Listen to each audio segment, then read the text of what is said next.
வணக்கம். கதைப்போமால இன்னைக்கு நம்ம ஒரு டிடெக்டிவ் த்ரில்லர் ஸ்டோரி கேட்க போறோம். சப்ஸ்கிரைப் பண்ணிட்டு கேளுங்க. இப்போ நம்ம கதைக்குள்ள போயிடலாம். அத்தியாயம் 1. ஜோதிராமன் தன்னுடைய அகலமான மூக்கை வருடிக் கொண்டார். டூத் பிரஷின் முனை போல இருந்த வெள்ளையும் கருப்பும் கலந்த மீசையை ஒற்றை நகத்தால் சொரிந்து கொண்டார். உன் பெயர் என்ன சொன்னாய்? என்றார். Narendran. Eagle's eye Narendran. Private detective? ஆமாம். இதோ பார், எனக்கு உங்களைப் போன்ற ஆட்களை எல்லாம் பழக்கமில்லை. என் வக்கீல் சிபாரிசு செய்தார். தொழிலில் இப்போது நீங்கள்தான் நம்பர் 1 என்று. உங்கள் வக்கீலுக்கு நாங்கள் கடமைப்பட்டிருக்கிறோம் சார். ஜோதிராமன் திடீரென்று சுவிட்ச் அணைக்கப்பட்டவர் போல மறுபடியும் மௌனமானார். மேஜையில் இருந்த டெலிபோன் ஒயரை விரலில் திருகினார். என் பெண் இறந்துவிட்டாள் என்றார் முன்னறிவிப்பின்றி. ஒரே மகள் எனக்கு. வீட்டில் அம்மா இருந்திருந்தால் ஒழுங்காக வளர்ந்திருப்பாளோ என்னமோ. என்னிடத்தில் முட்டாள்தனமாகவும் முரட்டுத்தனமாகவும் வளர்ந்து விட்டாள். காற்றை விரலால் குத்தினார். என்னுடைய சொத்து எவ்வளவு தெரியுமா உனக்கு? 6 கோடி ரூபாய்க்கு மேல் இருக்கிறது. ஒரே வாரிசு அவள்தான். ஆனால் அனுபவிக்க கொடுத்து வைக்கவில்லை அவள். கேன்சரா? ஹார்ட் அட்டாக்கா? அப்படி செத்திருந்தால் அவள் சமாதியை சுற்றி ரோஜா தோட்டம் போட்டிருந்திருப்பேனே. என் பேச்சை மீறிக்கொண்டு எவனோ இரண்டாந்தர பையன் பின்னால் ஓடிப்போனாள். அவனுடைய குறியெல்லாம் அவளுடைய பணத்தின் மீதுதான் என்பதை புரிந்து கொள்ள மறுத்தாள். அவளை விட்டு பிரிய வேண்டும் என்பதற்காகவே அவனை கல்யாணம் செய்து கொண்டால் சொத்தில் பைசா கூட கிடையாது என்று மிரட்டினேன். அவள் பணிந்து விடுவாள் என்று நம்பினேன். ஆனால் பிடிவாதமாக இருந்தாள். உங்கள் பணம் சல்லி காசு கூட வேண்டாம் என்று சவால் விட்டுவிட்டு போனாள். 8 மாதம் கூட வாழவில்லை அவனோடு. செத்து போய்விட்டாள். இல்லை இல்லை, சாகடிக்கப்பட்டு விட்டாள். பேசும்போது அவ்வப்போது கோபம் அவரது உதடுகளை இழுத்தது. பற்கள் இறுகின. முன் வழுக்கை பளபளத்தது. மர்டரா? என்றான் நரேந்திரன் தன் நாற்காலியில் நிமிர்ந்து உட்கார்ந்து. மர்டர், பச்சை மர்டர். ஆனால் சாமர்த்தியமாக அதை விபத்து போல செட்டப் செய்து விட்டான். பாவி. பாவியின் பெயர் என்ன? ராதாகிருஷ்ணன். கேஎம்ஆர் ஆட்டோமொபைல்ஸில் சூப்பர்வைசராக 900 சொச்சம் பிச்சை வாங்கி கொண்டிருக்கிறான். விபத்து எப்படி நடந்தது? ஜோதிராமன் தன்னுடைய சேற்று நிற கோட்டை தளர்த்தி கொண்டார். Car crash. விபத்தில்லை. அது அவன்தான் பிரேக்கையோ இல்லை வேறு எதையோ கெடுத்து வைத்திருப்பான். அவளை கொல்வதால் அவனுக்கு என்ன லாபம்? 3,50,000. 3,50,000த்திற்கு அவள் பெயரில் இன்சூரன்ஸ் எடுத்திருந்தான். பணம் முழுவதும் இப்போது அவனுக்கு கிடைக்கப் போகிறது. இன்சூரன்ஸ் கம்பெனியில் கண்ணை மூடிக்கொண்டு கொடுத்து விட மாட்டார்களே. உங்களுக்கு வந்த சந்தேகம் அவர்களுக்கும் வந்திருக்குமே. அவர்களுக்கு வேண்டுமானால் அது சந்தேகமாக இருக்கலாம். எனக்கு சந்தேகம் எதுவுமே இல்லை. நிச்சயமாக தெரியும். இது அவன் போட்டிருக்கும் வேலைதான். உங்கள் மகள் பெயர் என்ன சொன்னீர்கள்? இன்னும் சொல்லவே இல்லை. அனுசூயா. அனுசூயாவை ராதாகிருஷ்ணன் கொன்றானா என்று கண்டுபிடிக்க வேண்டுமா நான்? கொன்றானா என்பது கேள்வி இல்லை. எப்படி கொன்றான் என்பதுதான் நீ கண்டுபிடிக்க வேண்டியது. அதுவும் சீக்கிரம். இன்சூரன்ஸ் பணம் அவன் கைக்கு போய் சேர்வதற்கு முன்னால். விபத்து எப்பொழுது நடந்தது? டிசம்பர் மாதம். உரு தெரியாமல் எரிந்து போயிருந்தாள் அனுசூயா. அப்போதே எனக்கு சந்தேகம்தான். ஆனால் இன்சூரன்ஸ் பத்தி எனக்கு அப்போது தெரிந்திருக்கவில்லை. தெரிந்திருந்தால் அப்பொழுதே உன்னை கூப்பிட்டு அனுப்பியிருப்பேன். அவன் கைகளில் விலங்கு ஏற்றி கோர்ட்டில் அவனை ஆஜர்படுத்தி யாருமில்லாத தனிமைச் சிறையில் ஆயுள் தண்டனை கொடுக்க வேண்டும். அப்போதுதான் என் மனசு ஆறும். மறுபடி உங்களை கேட்க கஷ்டமாகத்தான் இருக்கிறது. விபத்தை பற்றி இன்னும் பல தகவல்கள் எனக்கு தேவைப்படுகின்றன. யாரிடம்? யாரிடமும் கேட்க வேண்டாம். விபத்தை பற்றி வந்த நியூஸ் ரிப்போர்ட்ஸ், போலீஸ் விசாரணை, அட்டாப்சி அறிக்கை எல்லாம் இந்த ஃபைலில் இருக்கின்றன. அத்தியாயம் 2. கடற்கரை. புறாவுக்கு போட்ட கடலை போல ஆங்காங்கே சிதறியிருக்கும் மக்கள். கருப்பு பெயிண்ட் அடித்து கால் சாய்ந்து நின்ற படகின் கீழ் நரேந்திரனும் வைஜெயந்தியும் உட்கார்ந்திருந்தார்கள். உடலில் விளையாடிய கடற்காற்று வைஜெயந்தியின் தலைமுடியுடனும் விளையாடியது. அடிவானம் சிவந்து இருளாகிக் கொண்டிருந்தது. வைஜெயந்தியின் சில்லவுட் முகம் நரேந்திரனை ஈர்த்து பிடித்திருந்தது. அவள் பேசும் பொழுது உதடுகளின் அசைவு அவனுள் கிளர்ச்சியை உண்டு பண்ணியது. மெல்ல அவளுடைய ஒற்றை கையை பற்றி கொண்டான். சாயந்திரம் போயிருந்தாயே ஜோதிராமனை பார்க்க? என்ன விஷயமாம்? என்றாள் வைஜெயந்தி மணலை கையில் அள்ளி நூலாய் வழியவிட்டு. ம் என் ஜாதகம் கேட்டார். அவர் பெண்ணுக்கு மாப்பிள்ளை தேடிக் கொண்டிருக்கிறாராம். வைஜெயந்தி நண்டை உதறுவதைப் போல அவன் கையை உதறினாள். ஏன், பேட்டையில் வேறு நல்ல ரவுடி கிடைக்கவில்லையாமா அவருக்கு? கேட்டார் என்று தானே சொன்னேன். கொடுத்தேன் என்றா சொன்னேன்? என்ன பொறாமையடா இந்த பெண்களுக்கு? சரி, போகலாமா? என்றாள் வைஜெயந்தி. தப்புதான். உன் மூடை கெடுத்தது தப்புதான். அதற்காக இவ்வளவு சுருக்கமாக கிளம்ப வேண்டுமா வைஜ்? ஜோதிராமன் எதற்கு கூப்பிட்டார் என்று சொல்லட்டுமா? இஷ்டமிருந்தால் சொல். வைஜெயந்தி அலைகளை பார்த்து திரும்பி உட்கார்ந்திருந்தாள். ஜோதிராமனுக்கு ஒரே மகள். பெயர் அனுசூயா. அம்மா இல்லாத குழந்தை. அப்பா பணத்தை துரத்தி கொண்டிருந்த நேரத்தில் தனக்கு ஒரு ஆளை தேடிக்கொண்டு விட்டது அந்த குழந்தை. குழந்தைக்கு எவ்வளவு வயசு? 22. மன்மதனின் பெயர் ராதாகிருஷ்ணன். அனுசூயா ராதாகிருஷ்ணன். நன்றாக இருக்கிறதில்லை பேர் காம்பினேஷன். காதில் விழுந்தால் உன்னை தூக்கி வங்காள விரிகுடாவில் முக்கிவிடுவார் ஜோதிராமன். காதலை அவர் அப்ரூவ் பண்ணவில்லையா? அவனை கல்யாணம் பண்ணி கொண்டால் சல்லி காசு கூட கிடையாது என்று கூட மிரட்டியிருக்கிறார். பெண் ஓடிவிட்டது. அவன் KMR ஆட்டோமொபைல்ஸில் சூப்பர்வைசராம். 8 மாதம் ஆகியது ரெஜிஸ்டர் கல்யாணம் செய்து கொண்டு. போன மாதம் 2 பேருமாக கொடைக்கானல் போயிருந்தார்களாம். அனுசூயாவுடைய தோழி வீட்டிற்கு போன இடத்தில் சும்மா இருந்திருக்க கூடாதோ? காரை கொஞ்ச தூரம் ஓட்டி பார்க்கிறேன் என்று அனுசூயா கிளம்பியிருக்கிறாள். காரெல்லாம் வைத்துக் கொள்கிற அளவுக்கு வசதி இருந்ததா? ராதாகிருஷ்ணன் எங்கே வேலை செய்கிறான்? ஆட்டோமொபைல் ஒர்க் ஷாப்பில். அங்கு ஒரு கார் கிடைப்பது கஷ்டமா அவனுக்கு? சாம்பல் நிற அம்பாசிடர் கார். Number TMI 4031. காரை அனுசூயா தனியே எடுத்துக்கொண்டு மலைப்பகுதியில் கிளம்பியிருக்கிறாள். 2 நிமிடம் கூட ஆகவில்லையாம். அடுத்த திருப்பத்திலோ அதற்கடுத்த திருப்பத்திலோ கார் ரோடை விட்டு வெளியே போய் குட்டி சுவற்றையெல்லாம் மோதிக்கொண்டு செங்குத்தாய் ஃப்ரெண்டும் ஓடி போய் பார்த்திருக்கிறார்கள். கீழே விழுந்த கார் டமார் என்று வெடித்து பள்ளத்தாக்கில் விழுந்து விட்டது. சத்தம் கேட்டு ராதாகிருஷ்ணனும் பார்க்க அனுசூயாவுடன் கார் பற்றி எரிந்திருக்கிறது.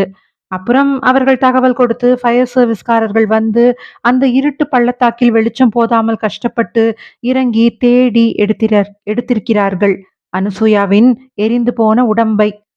ச்சே, என்ன கொடுமைடா! பொண்டாட்டி செத்து போனதில் பாதிக்கப்பட்டது அந்த ராதாகிருஷ்ணன் தானே? அப்புறம் ஜோதிராமன் இதற்கு உன்னை கூப்பிட்டார்? 3,50,000. எனது? 3,50,000? ஆம். இன்சூரன்ஸ் பணம் பத்தை பத்தையாக கிடைக்கப் போகிறது ராதாகிருஷ்ணனுக்கு. சோ, அவன்தான் க்ளோஸ் பண்ணியிருப்பானோ என்று ஜோதிராமனுக்கு சந்தேகம். எக்ஸாக்ட்லி எப்படி கொலை பண்ணினான் என்று கண்டுபிடிப்பதற்காகத்தான் ஈகிள்ஸ் ஐயே இருக்கிறது. கல்யாணமாகி 8 மாதம்தான் ஆகிறது என்று சொன்னாயா? ஆமாம். 3,50,000க்கு பாலிசி எடுக்க வேண்டுமென்றால் பிரீமியம் எவ்வளவு கட்ட வேண்டியிருக்கும்? ஒரு சாதாரண சூப்பர்வைசரால் அவ்வளவு முடிந்திருக்குமா நரேன்?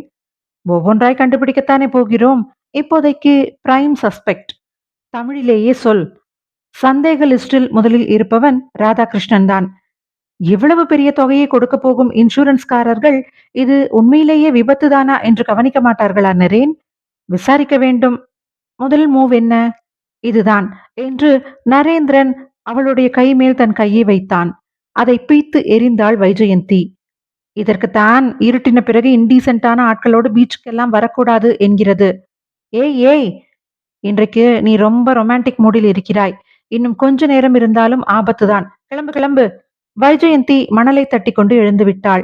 அவள் நீட்டிய கையை மனசில்லாமல் பிடித்து எழுந்தான் நரேந்திரன். மணலில் கால்கள் புதைய புதைய நடந்து புல்லட்டை நிறுத்தியிருந்த இடத்திற்கு வந்தார்கள். நரேந்திரன் ஸ்டாண்டில் இருந்து புல்லட்டை எடுத்ததுமே அது சொத்தென்று உட்கார்ந்து விட்டது. நரேந்திரன் குனிந்து பார்த்தான். பின் வீல் பங்க்சர் என்றான் உதடுகளை பிதுக்கி. ஐயோ, இப்போது என்ன செய்வது? போட் பிடித்து பெசன் நகர் போக வேண்டியதுதான். நரேன், விளையாடாதே. வைஜெயந்தி தார் சாலையை ஹை ஹீல்ஸால் உதைத்தாள். எனக்கு தெரிந்து பீச் ரோடில் பங்க்சர் ஒட்டுகிற கடை எதுவும் கிடையாது. நரேன், வயிற்றில் புளியை கரைக்கிறது. இங்க என்ன மீனாட்சி அம்மாள் புத்தகத்தை திறந்து வைத்திருக்கிறோம்? புளியை கரைக்காதே, உப்பை கொட்டாதே என்று. 2வது விளக்கு கம்பம் வரை நான் தள்ளுகிறேன். அப்புறம் 2 விளக்கு கம்பங்களுக்கு நீ தள்ளு. இப்படி மாற்றி மாற்றி தள்ளிக்கொண்டு போய் சேர்ந்து விடுவோம். இது என்ன அட்லஸ் சைக்கிளா இல்லை BSA சாம்பியனா? புல்லட்டை ஸ்டாண்ட் போட்டதற்கே எனக்கு ஒரு பாட்டில் அமிர்தாஞ்சனம் செலவாயிற்று. இடுப்பை பிடித்து கொண்டு விட்டது. இங்கேயா? இருக்கும் ஆத்திரத்திற்கு எட்டி ஒன்று விட்டேன் என்றால் உன் இடுப்பு சுளுக்கிக் கொள்ளும். ஆகிற வழியைப் பார். என்ன சார், பங்க்சரா? சலங் சலங் என்று மணி அடித்துக் கொண்டே வந்து அவர்கள் அருகில் கிரீச் என்று பிரேக் அடித்து நின்றது ஒரு ரிக்ஷா. ஆஞ்சநேயா, எப்படியப்பா கரெக்டாக மோப்பம் பிடித்துக் கொண்டு வந்தாய்? இங்கே டியூப் ஓட்டுற கடை எதுவுமே கிடையாது சார். ராயப்பேட்டை தான் போகணும். வீலை கழற்றி எடுத்து போய் விடலாமா? இன்னாத்துக்கு சார் சோதனை எல்லாம்? வண்டிய தூக்கி அப்படியே ரிக்ஷால வச்சோமா, ஏறி குந்துனோமா, பங்க்சர் ஒட்டுனோமா, அங்கேருந்து அப்படியே புறப்பட்டோமான்னு நீ என்றைக்கு வாக்கியத்தை முடித்து என்றைக்கு வண்டியை ஏற்றுவது? கொடு, கை கொடு. ஏலேலோ ஐலசா என்று அவன் பாட்டெல்லாம் ஜோராக பாடினானே தவிர, சும்மா ஹேண்டில் பாரை தொட்டுக்கொண்டு இருந்தானே தவிர, புல்லட்டின் எடை முழுவதையும் நரேந்திரன் தான் சமாளித்து ரிக்ஷாவில் ஏற்ற வேண்டியதாயிற்று. ஏற்றி முடித்ததும் விமானம் போல மூச்சு விட்டுக் கொண்டு நரேந்திரன் ரிக்ஷாவில் ஏறி அமர்ந்தான். பக்கத்தில் தட்டி காட்டி வைஜெயந்தியை உட்காரச் சொன்னான். கீங் கீங் என்று எண்ணெய் பசையுடன் சக்கரங்கள் சுழன்றன.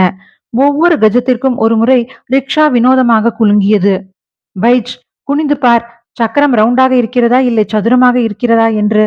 என்ன சார், பங்க்சர் வண்டி வச்சுக்கின்னு நம்ம வண்டியை கிண்டல் பண்றியா? உன் பேர் என்னப்பா? சுடலைங்க.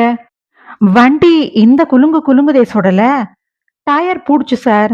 ரோடா போட்டு வச்சிருக்கிறான் மெட்ராஸ்ல. டயர் இன்னாத்துக்கு ஆகும்? கிழிஞ்ச டயருக்கு ஒட்டு போட்டிருக்கிறேன். அதான் இந்த ஆட்டம் ஆடுது. மணினா சார்? நரேந்திரன் சோடியம் வெளிச்சம் விலகும் முன் வாட்சை திருப்பி நேராக்க பார்த்து 7:50 என்றான். அச்சச்சோ, 8 மணிக்கு இன்னொரு இடத்துல நான் இருக்கணும்பா. கவர்னருடன் அப்பாயின்மெண்டா? அவன் நரேந்திரனின் கிண்டலை ரசித்ததாக தெரியவில்லை. புது வேகத்துடன் சீட்டில் உட்காராமலேயே நின்று பெடலை மிதித்தான். வண்டி எப்படி சல்லுன்னு போகுது பத்தியா வத்தியாரே? நேராக சொர்க்கத்துக்குத்தான் கூட்டி போகிறாய் போலிருக்கிறது. நைனா, எப்படி கரெக்டா கண்டுபிடிச்ச? தெரு சரிந்து இறங்கியதாலோ என்னமோ ரிக்ஷா சளைக்காமல் ஜெட் வேகத்தில் ஓடி திடீரென்று ஒரு இடத்தில் சக்கரங்களில் திரும்பியது. நடைபாதையில் அரிக்கேன் வெளிச்சத்தில் பஜ்ஜி, பரோட்டா, வடை, பக்கோடா என்று கடைகள். ரிக்ஷா கிரீச் என்று பிரேக் அடித்து நிறுத்தத்திற்கு வந்தது. கண்ணு கெட்டிய தூரம் வரையிலும் பங்க்சர் ஒட்டும் கடை எதுவும் தென்படவில்லை. வாத்தியாரே, வந்துட்டியா என்று ஒரு குரல் கூவியது. நடைபாதையிலிருந்து தள்ளாடி இறங்கி சுடலையின் தோளில் கை விழுந்தது. நரேந்திரன் அப்போதுதான் அந்த போர்டை பார்த்தான். மலிவு விலை மது விற்பனை நிலையம் என்று பெயர் அடிக்கப்பட்டு நாட்டு மதுக்கடை என்று சாக்பீஸில் எழுதப்பட்டிருந்தது. அட பாவி, வண்டி பங்க்சர் போட வேண்டாமா நான்? நரேந்திரன் கீழே இறங்கி சுடலையின் முகவாயை பிடிக்க அவனுடைய தோழன் நரேந்திரன் கையை விலக்கினான். தொழிலாளி வவுத்துல அடிக்காதையா, போ, ரிக்ஷா வராது. நரேந்திரன் வைஜெயந்தியை பரிதாபமாக பார்த்தான். உன்னை பார்த்தாலும் பாவமாதான் கீது. குட்டிய வேற இட்டாந்திருக்கிற. வேணா ஒண்ணு செய்யி, ரிக்ஷாவை நீ எடுத்துக்கின்னு போ. இன்னும் 4 தெரு தள்ளி ஒரு அரச மரத்தாண்ட இருக்குது டியூப் ஒற்ற கடை. அங்க ரிக்ஷாவை ஓட்டிக்கிட்டு போ. சுடல ரிக்ஷாவை எவனும் தைரியமா தொடமாட்டான். சுடலை, நீ கொஞ்சம் மனது வைத்தால். மூச், நம்மள விடு வாத்தியாரே. பங்க்சர் கடையில சிவான்னு ஒரு பேமானி இருப்பான். அவனாண்ட நம்ம டயரையும் கவனிக்க சொல்லு. சுடலை சரையல் என்று தட்டிக்கு பின்னால் போய்விட்டான். அத்தியாயம் 3. பங்க்சர் ஒட்டிக்கொண்டிருந்த நேரத்தில் வியர்த்து கக்கத்தோடு ஒட்டிக்கொண்டிருந்த சட்டையை உதறிவிட்டுக் கொண்டு தெருமுனையில் பெட்டிக்கடை வரை நடந்தான் நரேந்திரன். வைஜெயந்தி சலிப்போடு பின்தொடர்ந்தாள். ஆல்ரெடி லேட் ஆகிவிட்டது. 8:30 மணிக்கு நான் ஒரு இடத்தில் இருக்க வேண்டும் என்றாள். நரேந்திரன் சரேலன்னு திரும்பி பார்த்தான். பேசாமல் சுடலையோடு உள்ளே போயிருக்க வேண்டியதுதானே? யூ ராஸ்கல், நான் சொன்னது எங்கள் வீட்டை. என் ஃப்ரெண்ட் ஒருத்தி வருவதாக சொல்லி இருக்கிறாள். நரேந்திரன் கடையில் சிகரெட் வாங்கி எலக்ட்ரிக் நெருப்புக்கு முத்தம் கொடுத்து பற்ற வைத்துக் கொண்டு நிமிர்ந்த போது கண்கள் அகலமாக விரிந்தன. வைச், நாம் கரெக்டான இடத்திற்குத்தான் வந்திருக்கிறோம். என்ன உளறுகிறாய்? அங்கே பார். அடுத்த தெருவின் மையத்தில் இருந்த பெரிய ஒற்றைக்கல் கட்டிடத்தை வைஜெயந்தி இப்பொழுதுதான் கவனித்தாள். KMR ஆட்டோமொபைல்ஸ் என்று சத்தமாக படித்தாள். நம் ஹீரோ இங்கேதான் ஒர்க் பண்ணுகிறான். விளக்கையெல்லாம் அணைக்க ஆரம்பித்து விட்டார்கள். கடை மூடுகிற நேரம். இப்போது போய் என்ன பண்ண போகிறாய்? நரேந்திரன் வைஜெயந்தியின் கேள்வியை கவனிக்கவில்லை. ஒர்க் ஷாப்பிலிருந்து யூனிஃபார்மோடு வெளிப்பட்டு பெட்டி கடைக்கு வந்து சிகரெட் பற்ற வைத்தவனை நெருங்கினான். சூப்பர்வைசர் இருக்கிறாரா? யாரு, ராதாகிருஷ்ணனா? அவன் வைஜெயந்தியை அடிக்கண்ணால் பார்த்து கொண்டே புகையை ஊதினான். அவரேதான். இன்னும் அரை அவர் ஆகும் அவர் கிளம்ப. வண்டி விட்டிருக்கீங்களா? விட வேண்டும். எப்படி, பைக்கில் போவாரா அல்லது? பைக்ல இன்னாத்துக்கு போறது? கையில 10, 20 வண்டி வச்சுக்கின்னு இன்னைக்கு பச்சை ஃபியட் எடுத்துக்கின்னு போவாரு. ஏன்? சும்மா தான் கேட்டேன். அதற்கு மேல் அவன் நரேந்திரன் பால் ஆர்வமில்லாமல் ஒரு பான் பராக்கை வாங்கி பாக்கெட்டில் இட்டுக்கொண்டு ஒர்க் ஷாப்பிற்குள் நடந்தான். ரைட் என்றாள் வைஜெயந்தி வேகமாக நடந்து விலகி. பங்க்சர் கடையில் புல்லட் ரெடியாகி இருந்தது. நரேந்திரன் பணத்தை செட்டில் செய்தான். புல்லட்டை உதைத்து திருப்பினான். தெருமுனை திரும்பி நிறுத்தினான். காத்திருந்தான். 20 நிமிடங்களுக்கு பிறகு பச்சை ஃபியட் தன் பக்கத்தை முதலில் வெளியே கொண்டு வந்து திரும்பி வெகு லாவகமாக கிளம்பியது. உடன் சடுதியில் வேகம் பிடித்தது. நரேந்திரன் புல்லட்டில் கியரை பொருத்தினான். மெலிந்திருந்த சென்னையின் இரவு போக்குவரத்தில் அந்த காரை தொடர்வது கஷ்டமாக இல்லை. சில சந்துகளை சமாளித்து ஐஸ் ஹவுஸ் போலீஸ் ஸ்டேஷனை தாண்டி திருவல்லிக்கேணி நெடுஞ்சாலையில் வேகம் குறைத்து வாலாஜா சாலையில் திரும்பி சிந்தாதிரிப்பேட்டையில் நுழைந்து எழும்பூரை கார் சமீபித்தது. ராதாகிருஷ்ணன் எதில் கெட்டிக்காரனோ இல்லையோ கார் ஓட்டுவதில் மகா சமர்த்தன் என்று நரேந்திரனுக்கு புரிந்தது. மெர்க்குரி விளக்குகள் அழுது வடிந்த ஒரு வளைவிற்குள் கார் நுழைந்ததுமே நரேந்திரனுக்கு புரிந்துவிட்டது. ஹோட்டல் ஸ்வர்ண பிரகாஷ், பெர்மிட் ரூம் மற்றும் மசாஜ் கிளப் மற்றும் இரவு நடனங்கள் மற்றும் காசிருந்தால் சொர்க்கபுரி. காரை நிறுத்திவிட்டு இறங்கியவன் 6 அடி 2 அங்குலம் இருந்தான்.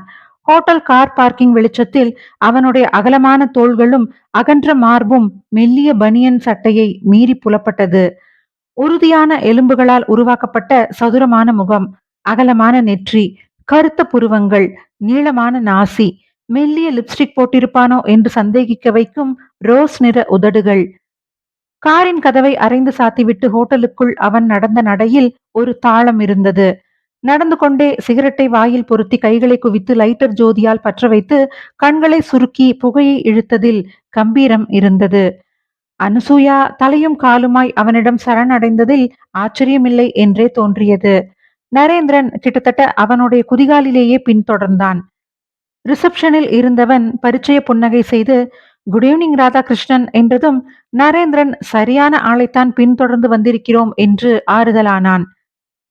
ராதாகிருஷ்ணன் பதில் வாழ்த்து தந்துவிட்டு லிப்டிற்குள் நடந்தான்.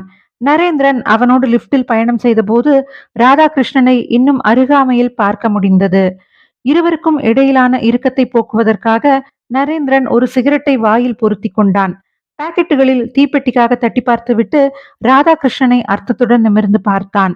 ராதாகிருஷ்ணன் லைட்டரை கிளிக்கி ஜோதி ஏற்படுத்தி நரேந்திரனின் சிகரெட் நுனியை சிகப்பாக்கினான். தேங்க்யூ. பார் 2வது மாடிதானே? ஆமாம். ராதாகிருஷ்ணன் குரல் அடக்கி வாசித்த இடியைப் போல கரடு முரடாக இருந்தது. Dance hall? அதுவும் 2வது மாடிதான்.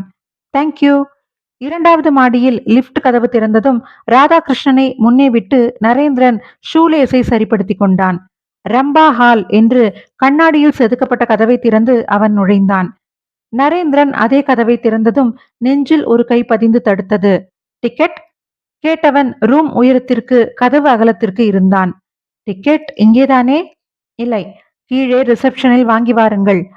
ராதாகிருஷ்ணன் டிக்கெட் எதுவும் வாங்கவில்லையே. ஆயுள் சந்தா ஏதாவது கட்டிவிட்டானா? அல்லது அல்லது நரேந்திரனுக்கு விடை தெரியவில்லை. ரம்பா ஹாலுக்குள் இப்போது ரைட் ராயலாக நுழைந்தான். வட்ட வடிவமான ஹால், சுவரெங்கும் கண்ணாடிகள், மையத்து உயர குறைவான மேடையில் வர்ண வெளிச்சம் பொழிந்து கொண்டிருந்தது. மேடையின் ஒரு துணுக்கில் அடுத்த 2 மணி நேரத்திற்கு காது டமாரத்தை கிழிக்க கிட்டாரை தீட்டிக் கொண்டிருந்தான் ஒரு அல்போன்ஸ். நரேந்திரன் மேடையிலிருந்து ஒதுக்கமான ஒரு மேடையில் உட்கார்ந்தான். சுற்றிலும் பார்வையை மேயவிட்டு ராதாகிருஷ்ணனை தேடினான். ராதாகிருஷ்ணனை காணவில்லை.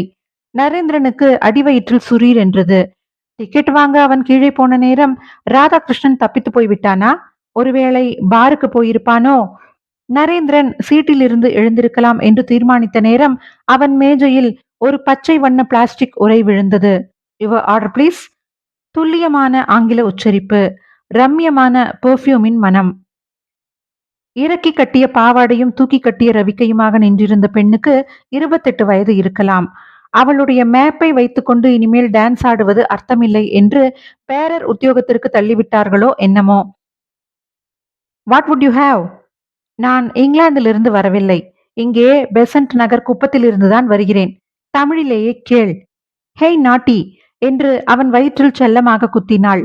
ராதாகிருஷ்ணன் பற்றி இவளிடம் கேட்கலாமா? அவன் உள்ளே நுழைந்த தோரணையிலிருந்து அவன் இங்கே ரெகுலர் கஸ்டமராக இருக்க வேண்டும் என்று தோன்றியது. நீ எப்போது ஃப்ரீயாவாய் பேபி? பேபி என்று அழைக்கப்பட்டதில் அவள் மலர்ந்தாள். Dance ஆரம்பித்ததும் sir. சும்மா எனக்கு கம்பெனி தர இங்கே உட்காரக்கூடாதா? உட்காரலாம், ஆனால் பில்லில் சேர்ந்துவிடும். கொடுப்பதற்கு ஒரு மகானுபாவன் இருக்கிறான், நீ வா. அவள் அடுத்த மேஜைக்கு நகர்ந்தாள். நேரத்தை வீணடித்துக் கொண்டிருக்கிறோமோ என்ற குற்ற உணர்வுடன் நரேந்திரன் கால்களை மெல்ல தாளமிட்டுக் கொண்டிருந்தான். மியூசிக் குழுவினருக்கு அருகில் ஒரு சிறு கதவு இருந்தது. அதன் வழியேதான் பெண்கள் உள்ளே பிரவேசிக்கப் போகிறார்கள் என்று நரேந்திரன் கவனித்தான். கதவு திறந்தது. நரேந்திரனை ஆச்சரியப்பட வைத்து ராதாகிருஷ்ணன் அந்த கதவு வழியே ஹாலிற்குள் நுழைந்தான். முன்வரிசையில் ஒரு மேடையில் உட்கார்ந்தான். உள்ளே போய் பெண்களோடு பேசிவிட்டு வருகிற அளவு பரிச்சயம் இருக்கிறதோ என்னமோ. இப்போது அவன் உட்கார்ந்திருந்த இடத்தை தடங்கல் இல்லாமல் நரேந்திரனால் கண்காணிக்க முடிந்தது. விளக்குகள் அணைந்து எரிந்து முதல் பெண் பிரசன்னமானாள். கவலைகள் நிரம்பிய கண்களுடன் தாளத்திற்கேற்ப சாவி கொடுத்த பொம்மை போல அவள் சுழன்று ஆடியதை நரேந்திரனால் ரசிக்க முடியவில்லை. மஞ்சள் அரை டிராயரும் ஆரஞ்சு நிற லூஸ் சட்டையும் அணிந்திருந்தாள். வயிற்றில் யாரோ சாடிஸ்டின் சிகரெட் சுட்ட வடு. அவன் அருகில் நாற்காலி அசையும் சத்தம் கேட்டது. நீங்கள் கேட்ட கம்பெனி என்றாள். அவன் பீர் பாட்டிலை மேஜை மீது வைத்துக்கொண்டே. பேபி, உன் பெயர் சொல்லவில்லையே? பேபி என்பதே எனக்கு பிடித்திருக்கிறதே. இந்த டான்ஸ் ஹாலுக்கு ஆயுள் சந்தா எவ்வளவு? புரியவில்லை. ஆயுளுக்கும் இவ்வளவு பணம் என்று கட்டிவிட்டால் அப்புறம் டெய்லி டிக்கெட் வாங்க வேண்டாம் பார். அந்த மாதிரி சிஸ்டம் எதுவும் இங்கே இல்லை. பொய் சொல்கிறாய் பேபி. உங்களிடம் நான் ஏன் பொய் சொல்ல வேண்டும்? அதோ முன் வரிசையில் உட்கார்ந்திருக்கிறாரே, மஞ்சள் பனியன் போட்டுக்கொண்டு ஒருவர். அவர் டிக்கெட் எதுவும் வாங்காமல் தான் உள்ளே வந்தார். அவனா? பேபி சிரித்தாள். அவன் கஸ்டமர் இல்லை, கெஸ்ட். யாருடைய விருந்தாளி? ஸ்டெல்லாவின் விருந்தாளி. தினமும் வந்து டான்ஸ் முடியும் வரை குடித்துக்கொண்டு உட்கார்ந்திருந்து விட்டு பின் ஸ்டெல்லாவை காரில் அழைத்து போய் விடுவான். அதனால்தான் அவன் டான்சர்ஸ் ரூமிற்குள் தைரியமாக போனானா? சுற்றி இருந்தவர்கள் திடீரென்று ஹோ என்று கூச்சல் எழுப்ப நரேந்திரனின் கவனம் மேடைக்கு போனது. நாட்டிய பெண் கடைசி வரிசையில் இருந்த ஒரு ஆளை பார்த்து சைகை செய்ததால் வந்த ஆர்ப்பரிப்பு. ஸ்டெல்லா அவனுடைய காதலியா? ஏன் மறுபடி அந்த ஆளை பற்றியே விசாரித்துக் கொண்டிருக்கிறீர்கள்? உண்மையை சொல்லட்டுமா? நரேந்திரன் பாக்கெட்டில் இருந்து 50 ரூபாய் நோட்டை உருவி மடித்து மேஜையில் வைத்து அவள் புறம் நகர்த்தினான். அவள் அதை கழுகு கொத்துவது போல கொத்தி இருந்த துளியூண்டு ஜாக்கெட்டிற்குள் மறைத்தாள். அந்த ஆளுக்கு கல்யாணம் நிச்சயமாகவிருக்கிறது. பெண் வீட்டார் அவனை பற்றி விசாரிப்பதற்காக என்னை அனுப்பியிருக்கிறார்கள் என்றான் நரேந்திரன் கண்ணிமைக்காமல். அந்த ஆளுக்கு கல்யாணமா? பேபியின் கண்கள் அகல விரிந்தன. குடியும் நைட் கிளப்பும் தானே அவன் வாழ்க்கை. ஏற்கனவே நல்ல இடத்தில் வேலை வாங்கி தருகிறேன் என்று இன்னொரு டான்சரை கூட்டி போனான். என்ன பண்ணினானோ தெரியவில்லை. அவள் இவனை விட்டுவிட்டு ஓடியே போய்விட்டாள் என்று ஸ்டெல்லா சொன்னாள். மறுபடி இங்கே வரவில்லையா அவள்? இங்கே எப்படி வருவாள்? இந்த ஹோட்டல் ஓனர் சந்தோஷுக்கும் அவளுக்கும் தகராறு என்றுதான் வேறு வேலை தேடி போனாள். கூட்டி போன ஆளும் ஓனரும் ரொம்ப நெருக்கமான தோஸ்துகள் வேறு. அவனை நம்பி பெண் கொடுக்க வேண்டாம் என்று சொல்லிவிடுங்கள் பாவம். தேங்க்யூ என்றான் நரேந்திரன். பீர் சாப்பிடவில்லையா? பீர் என்னுடைய பிரசன்டேஷன், உனக்கு என்றான் நரேந்திரன். ஓடிப்போனாலே ஒருத்தி, அவள் பெயர் என்ன? ஆனந்தி. கம்பெனிக்கு தேங்க்ஸ் என்றான் நரேந்திரன். எழுந்தான். அத்தியாயம் 4. நரேந்திரன் ஊதுவத்தியை சுவரில் மோதி அணைத்தான். பட்டாசு கொளுத்துகிற வத்தியை எல்லாம் வாசனை வத்தி என்று விற்று விடுகிறான்கள். ச்சே! அந்த நிமிடத்தில் கதவு திறந்து வைஜெயந்தி நுழைந்தாள். பிரவுன் நிறத்தில் கண்ணாடி வட்டங்கள் வைத்து தைத்த சுடிதார் அணிந்திருந்தாள். நைட், நீ திரும்ப ரொம்ப லேட்டாகிவிட்டது போலிருக்கிறது என்றாள் எடுத்த உடனேயே. ஆமாம், நைட் ஷோ ஔவையார் போயிருந்தேன். ஹோட்டல் ஸ்வர்ண பிரகாஷில் ஔவையார் சினிமாவெல்லாம் போட்டு காட்டுகிறார்களா இப்போது? நான் அங்கே போனதெல்லாம் உன் மூக்கில் எப்படி வியர்த்தது? உன்னை கண்காணிப்பதற்காகவே மினி ஈகிள்ஸ் ஐ வைத்திருக்கிறேன் தெரியுமா? அந்த ராதாகிருஷ்ணன் சந்தேகமான ஆசாமிதான் வைஜ். பெண்டாட்டி செத்து 1 மாதம்தான் ஆகிறது. துக்கத்தையே காணோம். ஜாலியாக ஷோக்கு பேர் வழி போல சென்ட்டை பூசிக்கொண்டு விஸ்கியும் நைட் கிளப்புமாக சுற்றி கொண்டிருக்கிறான். இதில் ஸ்டெல்லா என்று ஒரு குட்டியை வேறு ராத்திரிகளில் தள்ளி போகிறானாம். பொண்டாட்டி போன துக்கம் தாங்காமல் தான் குடிக்கிறானோ என்னமோ என்றாள் வைஜெயந்தி கண்களை சிமிட்டி. இதையே நான் சொல்லியிருந்தால் காலில் இருப்பதை கழற்றி இருப்பாய். ஜான் எங்கே? அவனிடம் அட்ரஸ் வாங்கி வரச் சொன்னேனே, ஆளே காணவில்லையே. என்ன அட்ரஸ்? மலையிலிருந்து உருண்டு விழுந்து எரிந்ததே கார், அதன் ஓனருடைய அட்ரஸ். கதவு ஸ்பிரிங் போல அடித்து திறந்தது. ஜான் சுந்தர் காலால் மூடிவிட முயற்சித்த கதவை நிறுத்திவிட்டு உள்ளே நுழைந்தான். காலங்காலையிலேயே கம்ப்ளைண்ட் பண்ண ஆரம்பித்து விட்டாயாக்கும். இது என்ன குதிரை ரேஸ் முடிவு மாதிரி பார்த்து எழுதி கொண்டு வருகிற விஷயமா? அட்ரஸ் விசாரிக்க வேண்டாம், கண்டுபிடிக்க வேண்டாம். கிடைத்ததா இல்லையா? ஜான் போய்விட்டு வெறுங்கையோடு வந்ததாக சரித்திரம் உண்டா? ஜான் சுந்தர் துண்டு காகிதத்தை நீட்டினான். ராமாமிர்தம் பனியனும் சொட்டு நீளம் தோய்த்த வேட்டியும் முகத்தில் வழிகிற கேட்ராக்ட் கண்ணாடியுமாக தெரிந்தார். முகத்து தசையெல்லாம் லூஸ் ஆகி தொங்கின. யார் வேண்டும் உங்களுக்கு? ராமாமிர்தம். அடியேன்தான். நீங்கள்தான் வேண்டும் என்றான் நரேந்திரன் தன் விசிட்டிங் கார்டை நீட்டி. வைஜெயந்தி அரசியல்வாதி போல கும்பிட்டாள். என்ன விஷயம்? மர நாற்காலிகளில் உட்கார்ந்திருந்தார்கள். உங்கள் பெயரில் ஒரு கார் இருந்தது இல்லையா? TMI 4031. அந்த காரை பற்றித்தான் விசாரிக்க வந்தோம். நீங்கள் இன்சூரன்ஸ் கம்பெனியா? விசிட்டிங் கார்டை பார்க்காமலேயே கேட்டார். இல்லை, செத்துப்போன பெண்ணை பற்றி விசாரித்துக் கொண்டிருக்கிறோம். கேளுங்கள், என்ன தெரிய வேண்டும் உங்களுக்கு? காரை எப்போது சர்வீஸிற்கு விட்டீர்கள்? ஒரு நிமிஷம் என்று எழுந்து போய் மர அலமாரியில் ஊதுவத்தி பாக்கெட்டுகளுக்கு அடியிலிருந்து ஒரு பிரவுன் நிற டைரியை எடுத்து வந்து பிரித்து கொண்டார். டிசம்பர் 10ஆம் தேதி காரை KMRல் விட்டேன். நார்மலாக சர்வீஸுக்கு எத்தனை நாளாகும்? கொஞ்சம் வெல்டிங் வேலையெல்லாம் இருந்தது. ஒரு வாரம் டைம் கேட்டிருந்தார்கள். கொடைக்கானலுக்கு காரை உங்கள் பெர்மிஷனுடன் தான் எடுத்து போனார்களா? அது எதற்கு இப்போது? எங்களுக்கு தெரிய வேண்டும் சார், பிளீஸ். ராதாகிருஷ்ணன் என்று சூப்பர்வைசர் இருக்கிறானே, தங்கமான பையன். ட்ரையலுக்கு மெட்ராஸிற்குள் ஓட்டி பார்ப்பதுதான் வழக்கம். ஆனால் பொண்டாட்டியை ஏற்றிக்கொண்டு ஜாலியாக கொடைக்கானல் போயிருக்கிறான். என்னிடம் பெர்மிஷன் வாங்கவில்லை. ஆனால் கார் விழுந்து எரிந்து போனதும் பொண்டாட்டி செத்து போன துக்கத்தோடு முதலில் இங்கேதான் வந்தான். காரை எடுத்துக்கொண்டு போனதற்காக மன்னிப்பு கேட்டான். எப்படியும் இன்சூரன்ஸில் எனக்கு பணம் கிடைக்கும் என்று தெரிந்திருந்தும் தன் கையிலிருந்து 20,000 ரூபாய் கொடுத்தான். எவ்வளவு? 20,000. இன்சூரன்ஸில் எவ்வளவு கிடைக்கும்? பழைய கார் அது. விற்றால் கூட 30,000-40,000 தான் போகும். அவ்வளவுதான் கொடுப்பார்கள். காரில் பிரேக் எல்லாம் ஒழுங்காக இருந்ததா? சும்மா சொல்லக்கூடாது. இன்ஜின் பிரேக் எல்லாம் அட்டகாசமாய்த்தான் இருந்தது. மழை தண்ணீர் அடித்து அடித்து பாடியில் துருப்பிடித்து ஓட்டை விழுந்திருந்தது. அவ்வளவுதான். அந்த பெண்ணுக்கு என் கார் தான் யமன் என்று எழுதி வைத்திருக்கிறது. போகிற போக்கில் காரையும் இழுத்து கொண்டு போய்விட்டது. இன்சூரன்ஸில் நீங்கள் ஏதாவது பொய் சொன்னீர்களா? பொய் என்று ஏன் சொல்ல வேண்டும்? காரை என் பெர்மிஷனோடு தான் எடுத்து போனான் என்று சொன்னேன். அப்பொழுதுதானே கிளைம் சீக்கிரம் செட்டில் ஆகும் என்று ராதாகிருஷ்ணன் சொன்னான். Thank you sir. டி நகர் ஐஸ்கிரீம் பார்லர். கோனைசை நாவால் வருடி கொடுத்த வைஜெயந்தியை கடைக்காரன் ஒரு மாதிரி பார்த்தான். ஏன் வைஜ், 20,000 ரூபாய் சொலையாக கொடுத்திருக்கிறான் என்றால் அவனிடம் ஏது அவ்வளவு பணம்? பர்சனல் சேவிங்ஸ் ஏதாவது இருந்திருக்கலாம். நீ ஐஸ்கிரீமை தீர்த்ததும் நாம் ஜோதிராமனை பார்க்க போகிறோம் என்றான். அவசரப்படுத்தாதே, it is so nice. Narendran கண்களை மூடிக்கொண்டு புல்லட்டில் சாய்ந்து உட்கார்ந்தான். 5 நிமிடம் கழித்து தோள் தட்டப்பட்டது. நரேன், ஓவர்.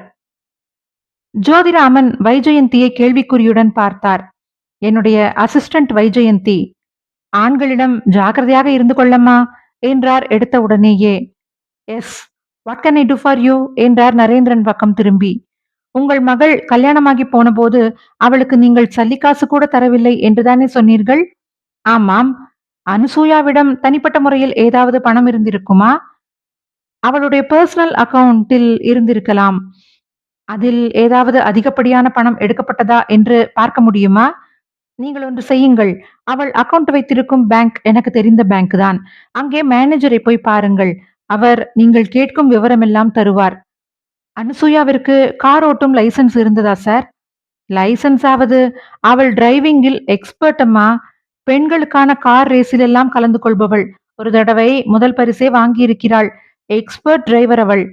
ஜோதிராமனுக்கு பழைய நினைவுகள் நெஞ்சில் புரண்டன போலும். சிகரெட் புகை போல முகத்தை ஒரு சோக புகை வந்து மூடிக்கொண்டது. சோகம் கலந்த போது அங்கே ஆத்திரம் குமுறியது. பற்களை நரநரத்தார். அவனை தூக்கில் போட வேண்டும். புறா குட்டி போல இருந்தவளை கெடுத்து சீரழித்து கொன்றவனை சாகும் வரை தூக்கில் போட வேண்டும். பேங்க் பெயர் தருவதாக சொன்னீர்களே சார் என்று அவருடைய மூடை மாற்ற முயன்றான் நரேந்திரன். பேங்க் மேனேஜர் மீசை வைத்துக் கொள்ளலாமா வேண்டாமா என்ற குழப்பத்தில் இருந்தார் போல.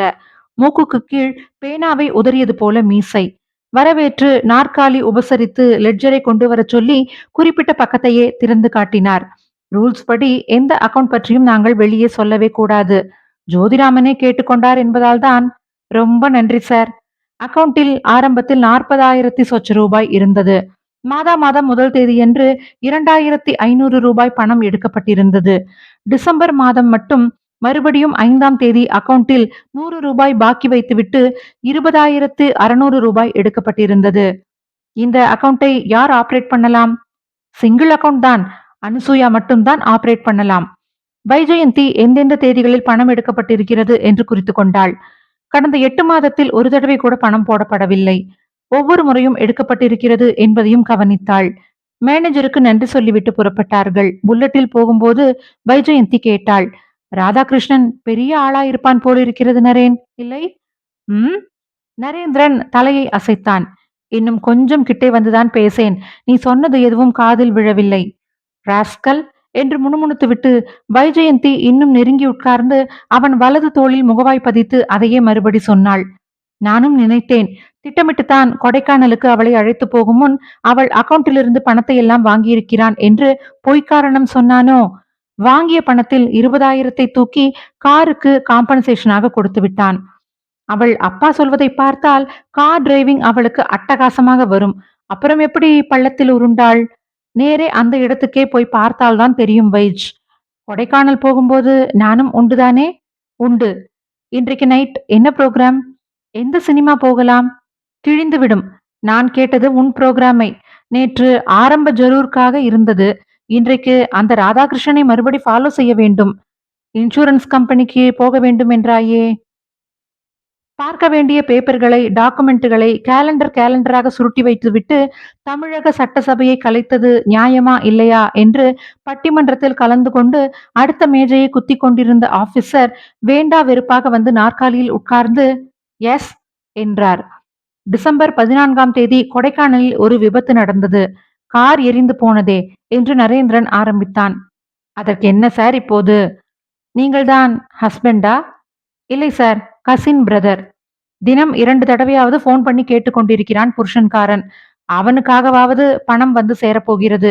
உங்களுக்கு என்ன sir interest? Insurance claim settle ஆனவுடன் தருகிறேன் என்று என்னிடம் கொஞ்சம் கடன் வாங்கியிருக்கிறான் சார் அவன். பேப்பர் எல்லாம் ஓகே ஆகிவிட்டது. சாங்ஷன் பண்ணியாகிவிட்டது. சொன்னால் சிரிப்பீர்கள். செக் புக் தீர்ந்து விட்டது. பேங்கிலும் ஸ்டாக் இல்லை என்று 2 நாளாக ஹெட் ஆபீஸுக்கு தந்தி கொடுத்து கொண்டிருக்கிறார்கள். அநேகமாக நாளைக்கு போட்டு விடுவோம் சார். அது ஆக்சிடென்ட் தான் என்று கன்ஃபார்ம் ஆகிவிட்டதா சார்? நானாவா அங்க போய் பார்த்தேன். விபத்து என்று போலீசில் எழுதி கொடுத்து விட்டார்கள். செத்தவன் பொண்டாட்டி என்று இவன் அடையாளம் சொல்லியாயிற்று. அப்புறம் என்ன? பெண்ணுடைய அப்பா இது விபத்தில்லை, திட்டமிட்ட கொலை என்று சொல்லிக் கொண்டிருக்கிறார். நீங்கள் இன்சூரன்ஸ் பணத்தை கொடுத்து ஏமாந்து விட போகிறீர்களே என்றுதான் எனக்கு யோசனை. எனது? கொலையா? என்ன சார் புதிதாக குழப்புகிறீர்கள்? போலீஸே விபத்தென்று க்ளோஸ் பண்ணி விட்டது. கிளைமை இன்னும் 1 வாரத்திற்கு இழுத்தடிக்க முடியுமா சார்? நீங்கள் எதற்கும் ஜிஎம்ஐ பாருங்கள். இன்சூரன்ஸ் கம்பெனி ஏமாறுவதிலிருந்து தடுக்கிறீர்கள் என்கிற போது நானும் ஒத்துழைத்தால் தானே நியாயம். கவலைப்படாதீர்கள். 1 வாரம் பெண்டிங்கில் வைத்து விடுகிறேன். ஆனால் அதற்கப்புறம் இழுத்தடிக்க முடியாது என்றார் ஏஜிஎம்.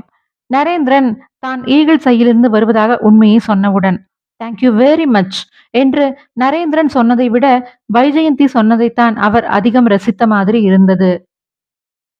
அத்தியாயம் 5. ஹோட்டல் ஸ்வர்ணபிரகாஷ்.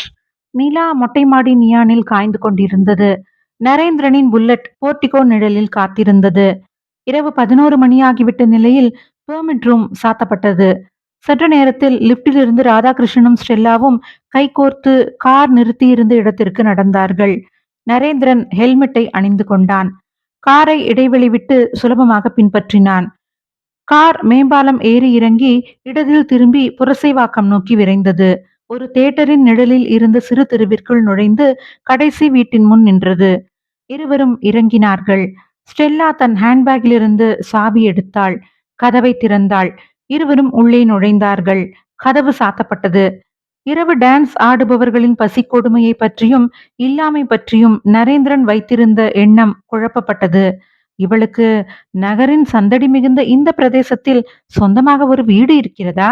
நரேந்திரன் கதவை ஓசைப்படாமல் திறந்து தன் உடலை மெல்ல உள்ளே நுழைத்தான். முகப்பு அறை ஜன்னல் இருட்டாக இருந்தது. பக்கவாட்டில் ஒரு ஜன்னலில் மட்டும் திரையை மீறி வெளிச்சம் தெரிந்தது. அதுதான் பெட்ரூமாக இருக்க வேண்டும். நரேந்திரன் உட்கார்ந்து முழங்கால்களில் நகர்ந்து ஜன்னலுக்கு கீழே வந்து அமர்ந்தான். தன் இருப்பிடம் கலைக்கப்பட்ட ஒரு சிலந்தி அவன் தலையில் பயந்து ஓடியது. பாத்ரூமில் தண்ணீர் சத்தம், கூடவே விசிலில் ஒரு மெட்டு. அவள் குளிக்கிறாள். நரேந்திரன் அவர்களுக்குள் நிகழப்போகும் சம்பாஷணைக்காக காத்திருந்தான். வலுவான உலோகமான சில்லென்றிருந்த ஒரு வட்டம் அவன் பின்னால் கழுத்தில் பதிந்தது. கைகளை தூக்கு. ராதாகிருஷ்ணனின் குரல். விசிலடித்தது ஸ்டெல்லாவா? நரேந்திரனின் முடிகள் எழுந்து நின்றன. இவன் உள்ளே இன்னமும் விசிலடித்துக் கொண்டிருக்கிறான் என்று நினைத்தால் எப்படி எப்போது வெளியே வந்தான்? எழுந்தான். கைகளை உயர தூக்கியபடி. திரும்பு. நீயா? நேற்று நைட் கிளப்பில் பார்த்தவன் இல்லை நீ? ராதாகிருஷ்ணன் ரிவால்வர் நரேந்திரனின் நடுநெஞ்சை குறிபார்த்தது. ஆமாம். இங்கே இருட்டில் என்ன செய்கிறாய்? நாலனா கீழே விழுந்து விட்டது, தேடிக்கொண்டிருக்கிறேன். ராஸ்கல்! கிண்டலா? கையை தூக்கியபடி நட.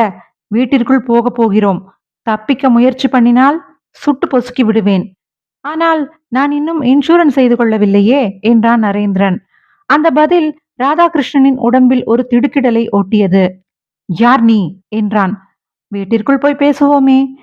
வீட்டை சுற்றி கொண்டு அவர்கள் முன்புறம் வந்தார்கள்.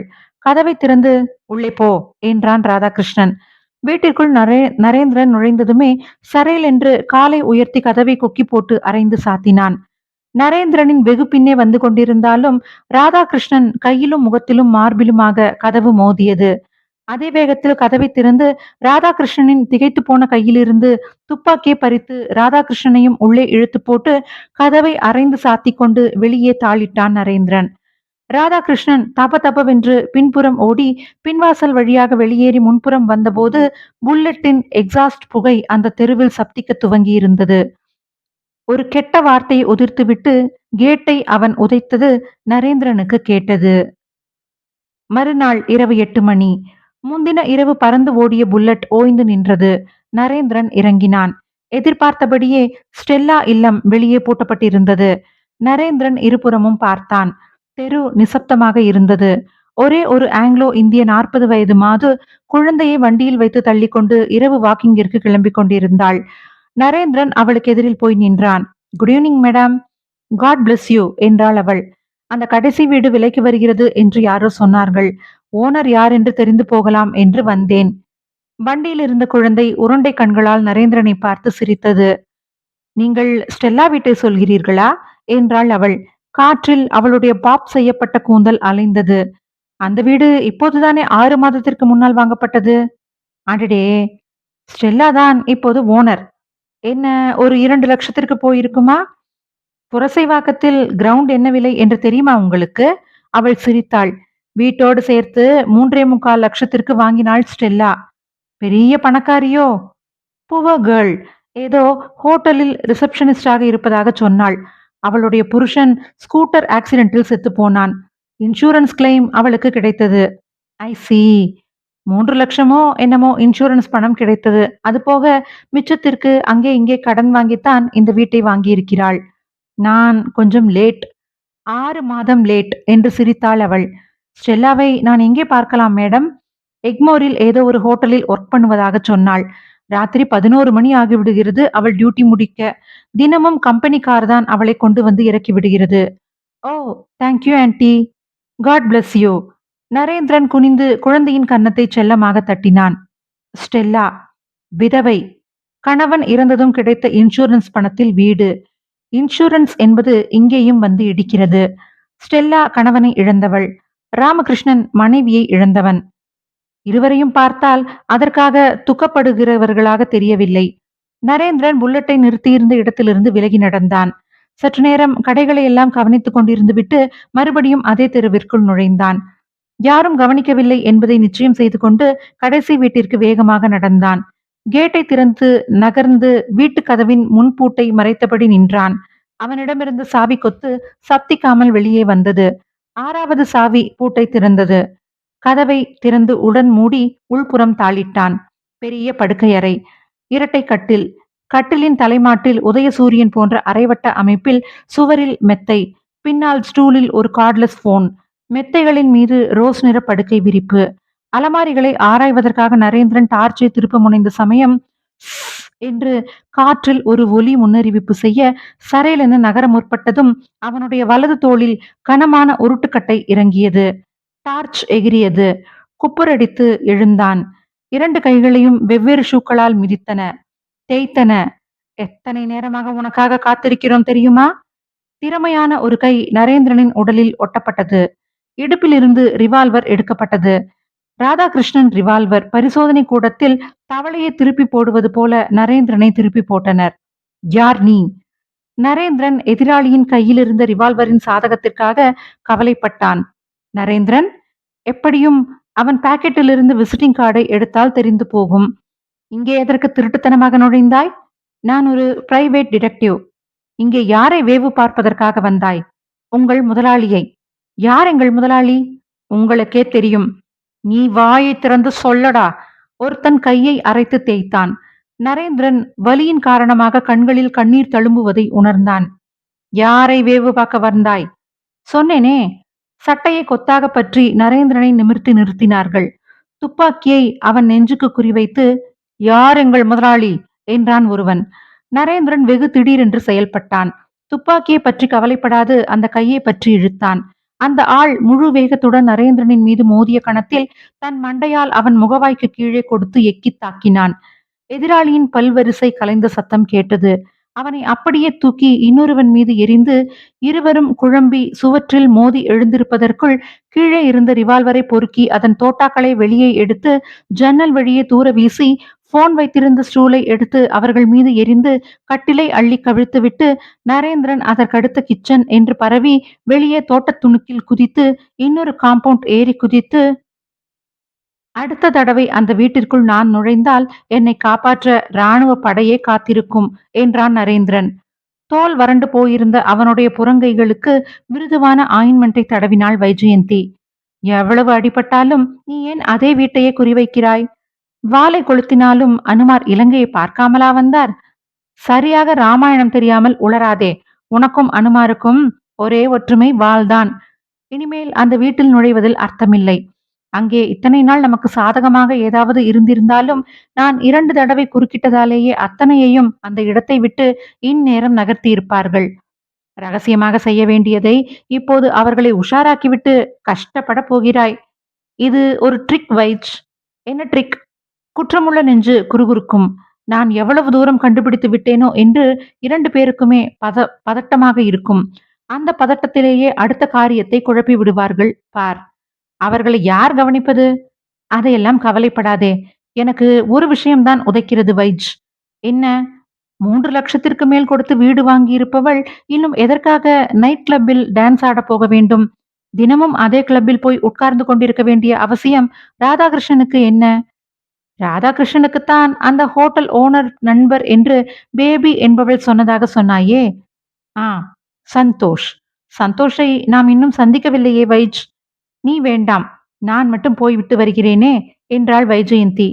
ராதாகிருஷ்ணனுடன் முதலில் ஓடிப்போனாளே ஒரு பெண், அவள் பெயர் என்ன சொன்னாய்? ஆனந்தி.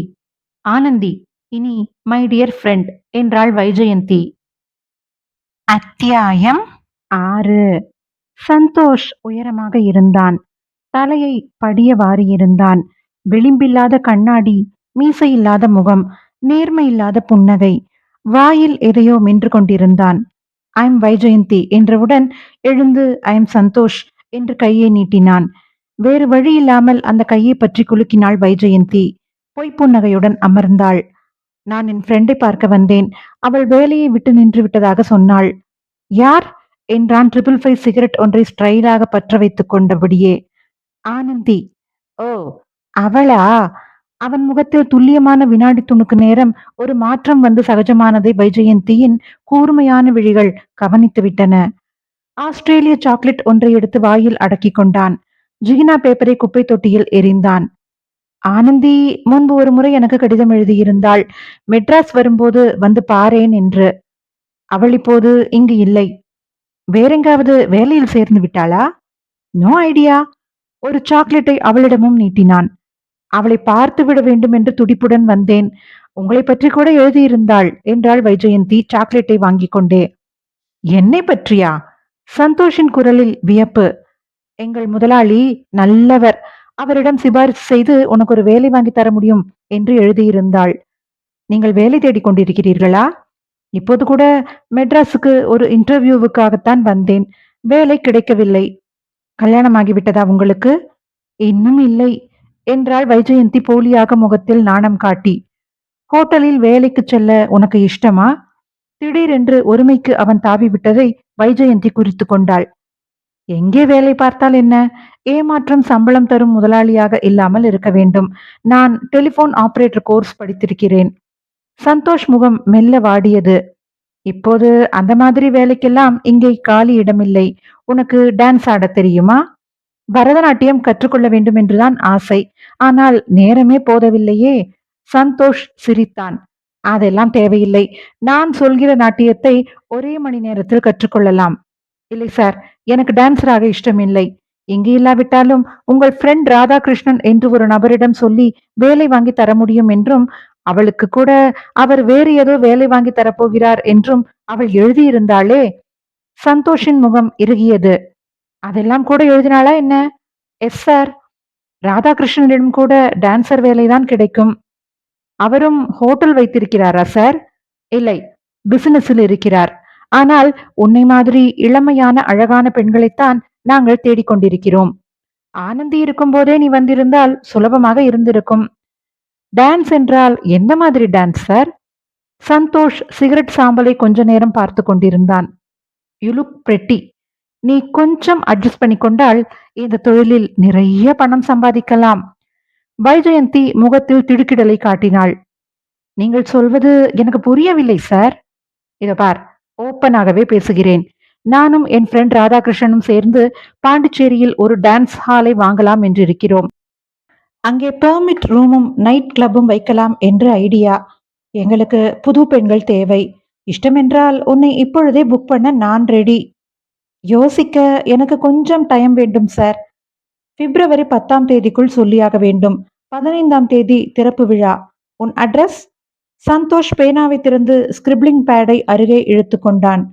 வைஜெயந்தி, நம்பர் 39, சேரிங் கிராஸ், ஊட்டி. ஊட்டியா? அதுதான் தள தளவென்று இருக்கிறாய். மெட்ராஸில் எங்கே தங்கியிருக்கிறாய்? என் ஃப்ரெண்டு வீட்டில், அண்ணா நகரில். நீ ஏன் நைட் ஒரு தடவை வரக்கூடாது? என் ஃப்ரெண்டும் உன்னை பார்த்தாக வேண்டுமே. எத்தனை மணிக்கு சார் வர வேண்டும்? 8:30 மணிக்கு. வருகிறேன் sir. Nice meeting you. Vaijayanthi ஹேண்ட்பேக்கை எடுத்துக்கொண்டு அழகாக கும்பிடு போட்டுவிட்டு வெளியே நடந்தாள். ஒரு கெட்ட வார்த்தையை உதிர்த்தான் நரேந்திரன். சட்டையை மீறி அவன் புஜம் பெருகியது. டான்ஸ் ஆடவா கூப்பிட்டான் உன்னை? அமைதி அமைதி என்று இரு கைகளையும் தூக்கினாள் வைஜெயந்தி. சதாம் ஹுசேனிடம் வேலை கேட்டு போனால் கோயிலில் மணி அடிக்கிற வேலையா கொடுப்பார்? அதற்காக உன்னை போய்... ஷ்! நான் என்ன டான்ஸ் ஆடிவிட்டா வந்து விட்டேன்? ஏன் இப்படி எண்ணெய் போல எரிகிறாய்? ஐயோ, இந்த போர் வந்தாலும் வந்தது, எதற்கெடுத்தாலும் சதாம் ஹுசேன் எண்ணெய் கிணறு என்று ஆரம்பித்து விடுகிறார்களடா. நரேன், உன் கொதிப்பில் முக்கியமான விஷயத்தை கோட்டை விட்டு விட்டாய்ப்பார். என்ன? ராதாகிருஷ்ணன் ஆட்டோமொபைல் ஒர்க் ஷாப் வைப்பதற்காகத்தானே முதலில் பேங்கில் கடன் கேட்டான். இப்போது பார், அனுசூயா செத்ததும் வரப்போகிற பணத்தை கேப்ரே ஹால் வாங்குவதில் பார்ட்னர்ஷிப்பிற்கு உபயோகப்படுத்த போகிறான். இது முக்கியமான நியூஸ் தான். அதுதான் திருட்டு பயல் இன்சூரன்ஸ் கம்பெனியை போட்டு துரத்து என்று துரத்துகிறான் போல் இருக்கிறது. பாண்டிச்சேரி டான்ஸ் ஹாலில் சூப்பர்வைசராக பெண்களுக்கு ட்ரைனிங் எல்லாம் கொடுக்க போகிறார்கள். சொல். ஆனந்தியா? இருக்கலாம். அதற்காகத்தானே ஆனந்தியை அழைத்து போயிருக்கிறார்கள். அப்படி இருந்தால் ஆனந்தி எங்கே என்று கேட்டதற்கு திரு திரு என்று முழித்திருக்க மாட்டானே. அவளை விட்டு என்னை கவர் பண்ணலாம் என்றுதானே திட்டம் போட்டிருப்பான். அதுவும் பாயிண்ட் தான். மேடம் ஸ்டெல்லா தான் அந்த டான்ஸ் ஹாலின் மகாராணியாக இருக்க போகிறாள் என்பது என் யூகம். Chances are there. ஆனால் மெட்ராஸில் இவ்வளவு காசு போட்டு வீடு வாங்கிவிட்டு பாண்டிச்சேரிக்கு போவாளா அவள்? யாருக்கு தெரியும்? இப்போது இருக்கிற வீட்டை விற்றுவிட்டு அந்த பணத்தை போட்டு அவனும் பார்ட்னராய் சேருவாளோ என்னமோ. அப்படித்தான் இருக்கும். இந்த விஷயமெல்லாம் எப்படி உன் மண்டையில் பளிச்சு பளிச்சென்று தோன்றுகிறது? நைட் கிளப் சமாச்சாரங்களை அலசுவதற்காகவே என் மூளையில் ஒரு போர்ஷனுக்கு ட்ரைனிங் கொடுத்திருக்கிறேன் வைஜ். அடி போடுவேன் என்று வைஜெயந்தி குனிந்தாள். ஸ்டாப் ஸ்டாப் என்று இரண்டு கைகளையும் தூக்கிக் கொண்டே ஜான் சுந்தர் உள்ளே வந்தான். நரேன், நீ கேட்ட இரண்டு அட்ரஸ்களும் இதில் இருக்கின்றது. யார் அந்த இரண்டு பேர்? சொர்ண பிரகாஷில் ஆடுபவர்கள்தான் என்று நரேந்திரன் மிதிப்பட்ட காலை பிடித்துக் கொண்டான். ராதாகிருஷ்ணனின் வீட்டு அட்ரஸும் கொடைக்கானலில் அனுசூயாவின் தோழி அட்ரஸும். தேங்க்யூ. அவ்வளவுதானா என்றான் ஜான் சுந்தர் ஏமாற்றத்துடன். என்ன வேண்டும்? ஒரு தம். கேட்ச் என்று சிகரெட் பாக்கெட்டை அவன் திசையில் எறிந்தான் நரேந்திரன். ஜான், எனக்கு இன்னும் கொஞ்சம் விவரம் வேண்டுமே. கொடுத்த சிகரெட்டிற்கு அவ்வளவுதான். ஹோட்டல் சொர்ண பிரகாஷின் ஓனர் சந்தோஷ், அங்கே டான்ஸ் ஆடுகிற ஸ்டெல்லா, இந்த இரண்டு பேருடைய முன்கதை சுருக்கமும் கிடைக்குமா? ஒரு நாள் டைம் கொடு என்றான் ஜான் சுந்தர் சிகரெட்டை பற்ற வைத்துக் கொண்டே. வைச், நைட் நீ ஃப்ரீயா? நரேந்திரன் கேட்டான். ஏய், ஐயோ, தப்பர்த்தத்தில் கேட்கவில்லை. அந்த ராதாகிருஷ்ணனின் வீட்டில் கொஞ்சம் வேட்டையாடலாமே என்று பார்த்தேன். அவன் வீட்டிற்கு வந்து விடாதபடி இருக்க வேண்டுமே. சோ, இன்னொரு தடவை நான் அவனை ஃபாலோ பண்ணினால் அப்புறம் கூவத்தில் தான் என்னை தோண்டி எடுக்க வேண்டும். அந்த புண்ணிய வேலையை நீ செய்தால் என்ன என்று கேட்கலாம் என்று. ஒழிந்து போ என்றாள் வைஜெயந்தி. ராத்திரி வேளையில் நீ என்னதான் ஜான்சி ராணியாக இருந்தாலும் அந்த மாதிரியான மிருகங்களிடம் மாட்டிக்கொண்டால் வம்பு வைஜ் என்றான் ஜான் சுந்தர். வால் பிடிக்கும் வேலையை நான் செய்கிறேன். நீ தான் குட் பாய் என்று அவன் தலையை கலைத்தாள் வைஜெயந்தி. அத்தியாயம் 7. நுங்கம்பாக்கத்தில் சப்வே அருகே திருப்பத்தில் இருளான தெருவில் இருந்தது ராதாகிருஷ்ணன் வீடு. கேட்டிற்குள்ளே நீளமான மண்பாதை. கிட்டத்தட்ட ஒரு ஃபர்லாங் தள்ளி தனிமையில் இருந்த கட்டிடத்தின் கீழ்த்தளம் ஆபீஸிற்காக ஒதுக்கப்பட்டிருந்தது. மேல்தளத்தில் ராதாகிருஷ்ணனின் போர்ஷன். நரேந்திரன் போன நேரத்தில் ஆபீஸ் மூடப்பட்டு ஒரே ஒரு கூர்க்கா வெற்றிலை சீவலை மென்று கொண்டிருந்தான். அவன் பேண்ட் ஜிப்பில் கை வைத்து சுவர் மூலையை பார்த்து நின்ற தோதான தருணத்தில் நரேந்திரன் மாடி ஏறிவிட்டான். பூட்டை திறப்பது நரேந்திரனுக்கு பெரிதாக இல்லை. இது எத்தனாவது திறப்பு விழா? 100 தடவையாவது இந்த மாதிரி சட்டத்திற்கு புறம்பாக பூட்டு திறந்திருப்பானா என்று யோசித்துக் கொண்டே உள்ளே நுழைந்தான். நீளமான காற்றோட்டம் இல்லாத ஹால். அதை அடுத்து இருபுறமும் அறைகள். வலது படுக்கை, இடது பிரத்யேக அறை. அலமாரிகளில் துணிகள் துணிகள் துணிகள். ஆண்களுக்கான துணிகள் என்று ஒரு பாதி என்றால் புடவை சுடிதார் வகைராக்கள் மறுபாதியில் அனுசூயாவுடையதாக இருக்கும். மேஜை மீது ஸ்டாண்ட் போட்ட போட்டோ பிரேமில் அனுசூயா ராதாகிருஷ்ணனுடன் எளிமையான ரோஜா மாலைகளுடன் நின்றிருந்த போட்டோ. அனுசூயா முகத்தில் கள்ளமில்லாமல் கணவனை பார்த்த பார்வையில் எல்லாவற்றையும் உன்னை நம்பி சரண் கொடுத்தேன் தலைவா என்ற செய்தி இருந்தது. இவளையா? இவளையா? மேஜை இழுப்பறைகள் பூட்டப்பட்டிருந்தன. தேக்கு மரம். 10 நிமிடம் போராடும் திறமை முழுவதும் காட்ட வேண்டியிருந்தது. பூட்டு திறந்தது. முதல் டிராயரில் காலாவதியான ஒரு கத்திரிக்கோல், ஒரு அழுக்கு கைக்குட்டை. இரண்டாவதில் கடிதங்கள்.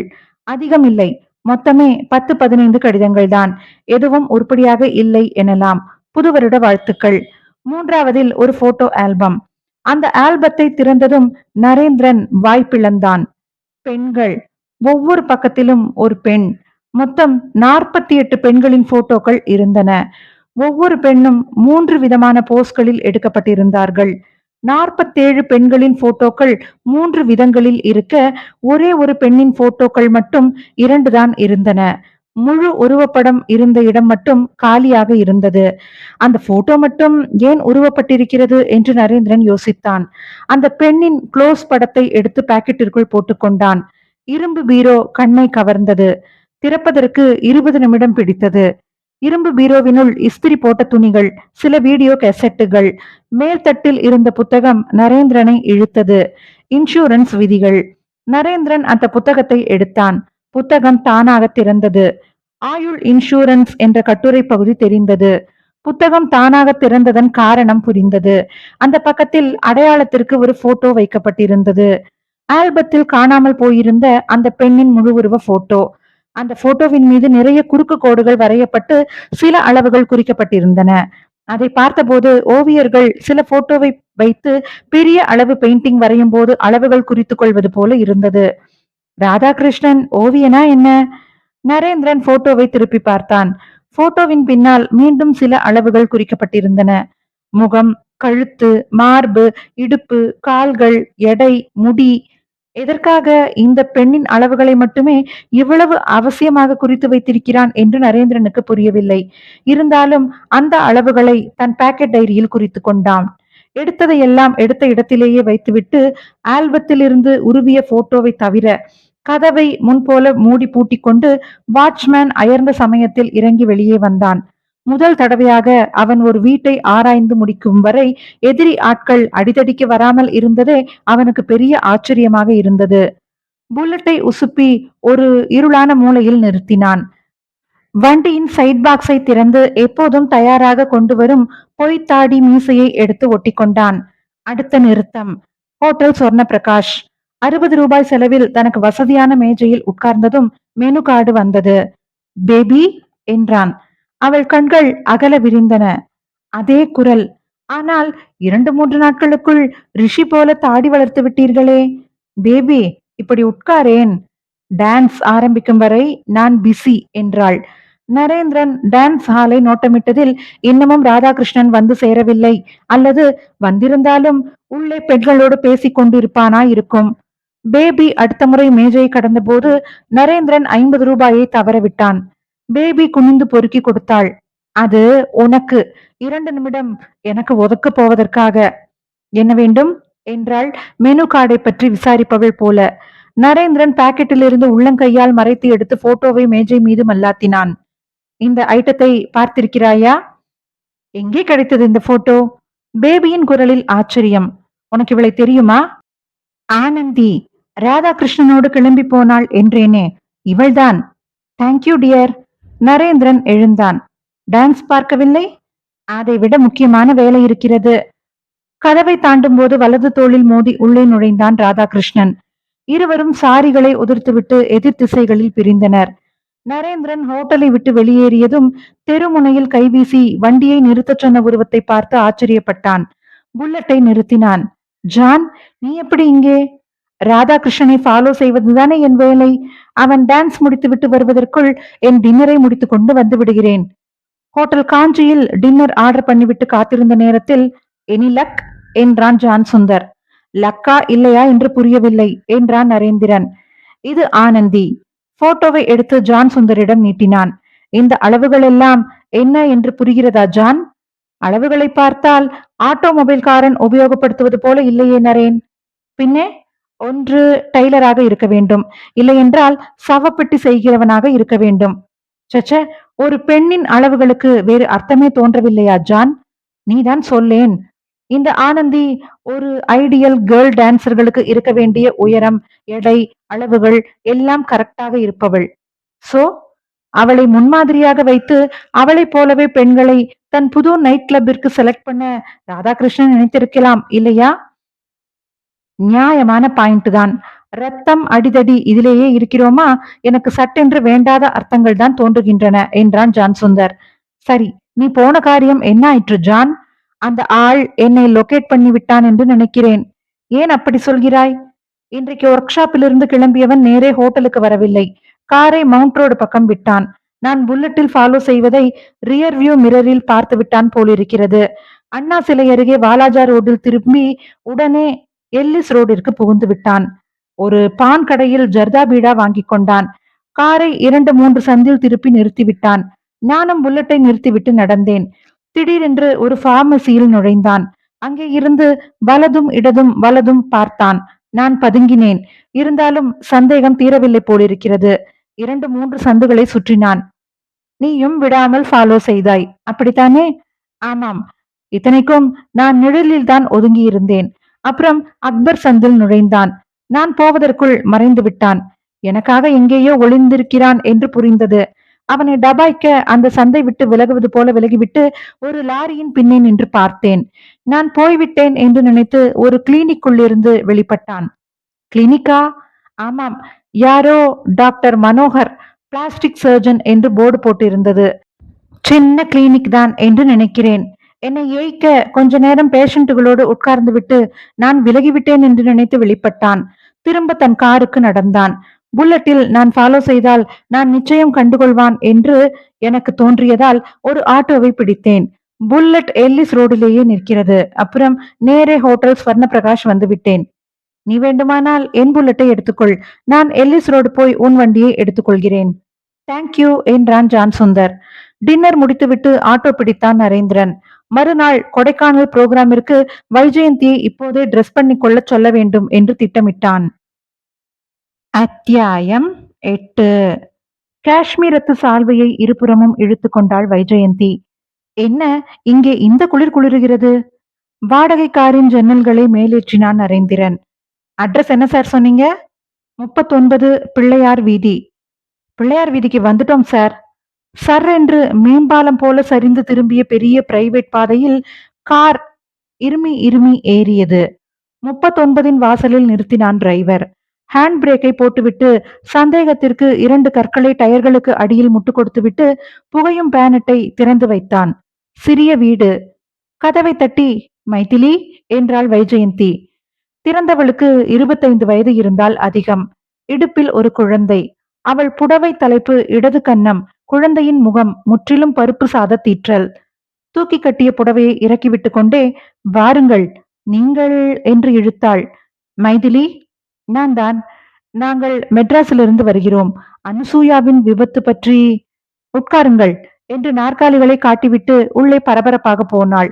5 நிமிடங்களில் முகத்தை திருத்திக் கொண்டு உடைகளை சரி செய்து கொண்டு வந்து விட்டாள். நீங்கள் அனுசூயாவின் ஃப்ரெண்டா என்றாள் வைஜெயந்தியை பார்த்து. இல்லை, இந்த விபத்தை பற்றி விசாரிக்க வந்திருக்கிறோம். போலீஸ்காரர்கள் விசாரித்து கேஸையே முடித்து விட்டார்களே. ஏய், இங்க வா. கடைசியாக சொன்னது குழந்தையிடம். அது பிடிவாதமாக நரேந்திரனின் பேண்டை பிடித்து இழுத்தது. பரவாயில்லை, குழந்தைதானே என்றான் நரேந்திரன் அதை தூக்கி மடியில் வைத்துக் கொண்டே. வைஜெயந்தி ஈகிள்ஸை பற்றி சொன்னாள். அனுசூயா ரொம்ப திறமையாக கார் ஓட்டுவாள் என்று அவள் அப்பா சொன்னார். அதனால் தான் சந்தேகம் வருகிறது என்றாள் வைஜெயந்தி. ஒருவேளை காரில் பிரேக் ஏதாவது கெட்டு போயிருக்கலாமோ? சான்ஸே இல்லை என்றாள் மைதிலி. எனக்கு நன்றாக ஞாபகம் இருக்கிறது. அனுசூயாவும் ராதாகிருஷ்ணனும் வந்திருந்தார்கள். பேசிக்கொண்டே வாசலுக்கு வந்தோம். மலையேறும்போது ஒரு தடவை கூட ஸ்டியரிங்கை தரமாட்டேன் என்று சொல்லிவிட்டீர்களே என்று நிறுத்தியிருந்த காரில் ரிவர்ஸ் எடுத்தாள். அம்பாசிடர் காரை பெண்கள் ஓட்டுவது என்பது கஷ்டம் என்று நினைத்திருந்த நான் அவள் காரை எடுத்த ஸ்பீடை பார்த்து அரண்டு விட்டேன். மிக திறமையாக மேலே ஏற்றினாள். இடத்தை காட்ட முடியுமா? மூவரும் வாசலுக்கு நடந்தார்கள். குரங்கு குட்டி போல குழந்தை நரேந்திரனிடம் ஒட்டி கொண்டது. வீட்டிற்கு வெளியே இப்போது காரை நிறுத்தியிருந்த இடம் ஏற்றமாக இருந்தது. இந்த ரோட்டில் ரிவர்ஸிலேயே காரை கொஞ்ச தூரம் ஏற்றி அதோ மட்டமாக இருக்கிறதே ஒரு திறந்த வெளி, அங்கே கொண்டு போய் காரை ஒடித்து திருப்பினாள். சர் என்று அம்பு போல இறங்கி வந்து எங்களிடமிருந்து அரை அடி இருந்தபோது பிரேக் அடித்து நிறுத்தினாள். நான் அசந்தே போய்விட்டேன். ஜன்னலுக்கு வெளியே தலை நீட்டி, ராதா, கார் அட்டகாசமான கண்டிஷனில் இருக்கிறதே என்று சிரித்தாள். இன்னும் கொஞ்ச தூரம் போய்விட்டு வருகிறேன் என்று கிளம்பினாள். நானும் வரட்டுமா என்று ராதாகிருஷ்ணன் கேட்டபோது வேண்டாம் என்று மறுத்துவிட்டாள். இருட்டாகி விட்ட நேரம் காரை ரொம்ப வேகமாக ஓட்டி கொண்டு போனாள். நிமிடம் 10 நிமிடமாயிருக்கும். கார் உருண்டு விழுகிற சத்தம் கேட்டது.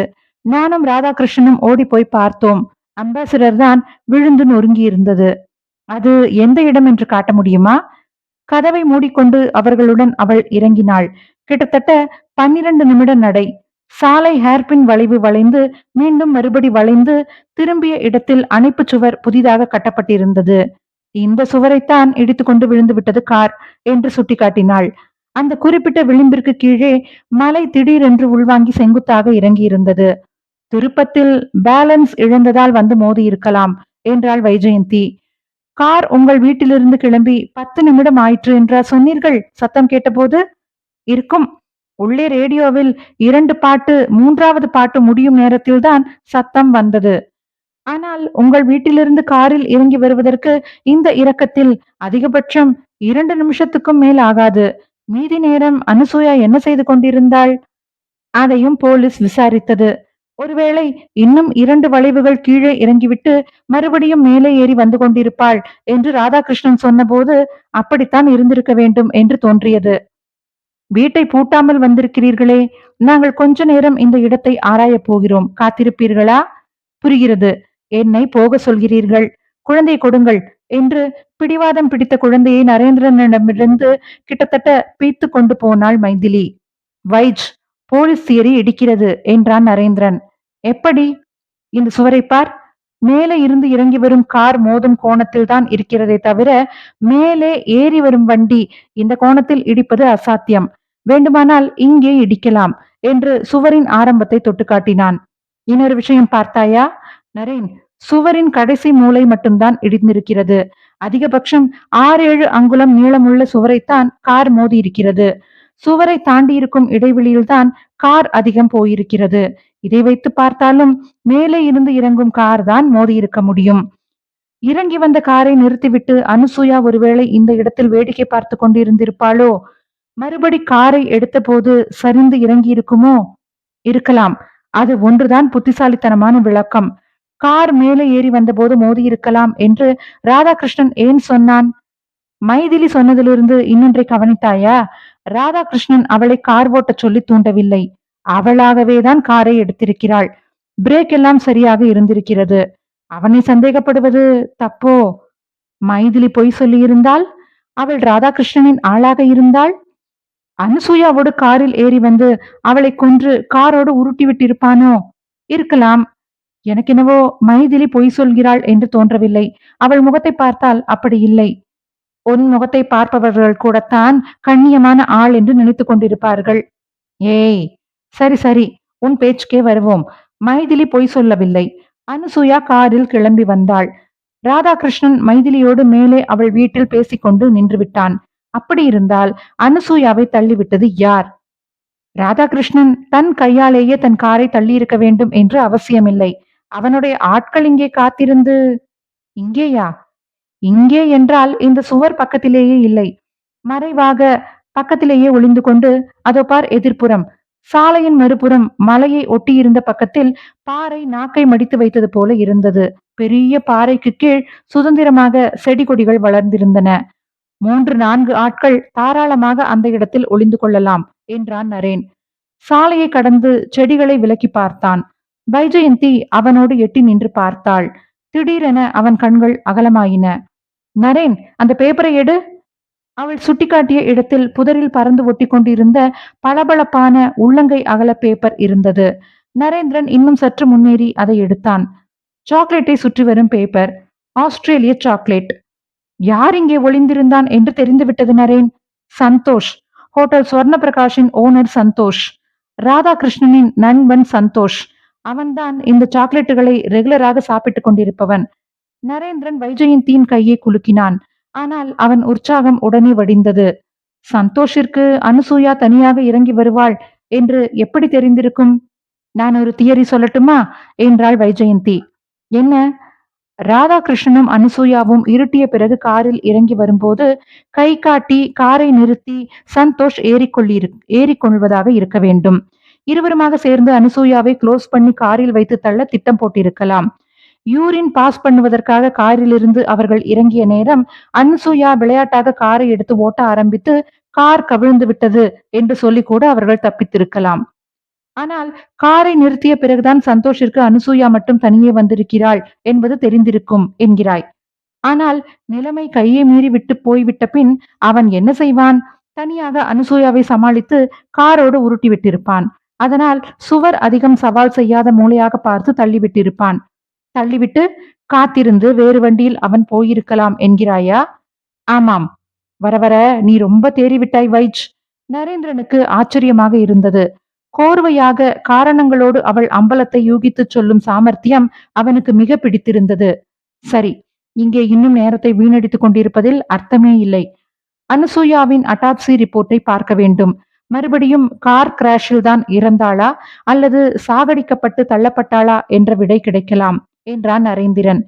மைதிலிக்கு நன்றி சொல்லிவிட்டு நரேந்திரன் வைஜெயந்தி இருவரும் காரில் ஏறும்போது அம்மா அம்மா என்று கூப்பிட்டது குழந்தை.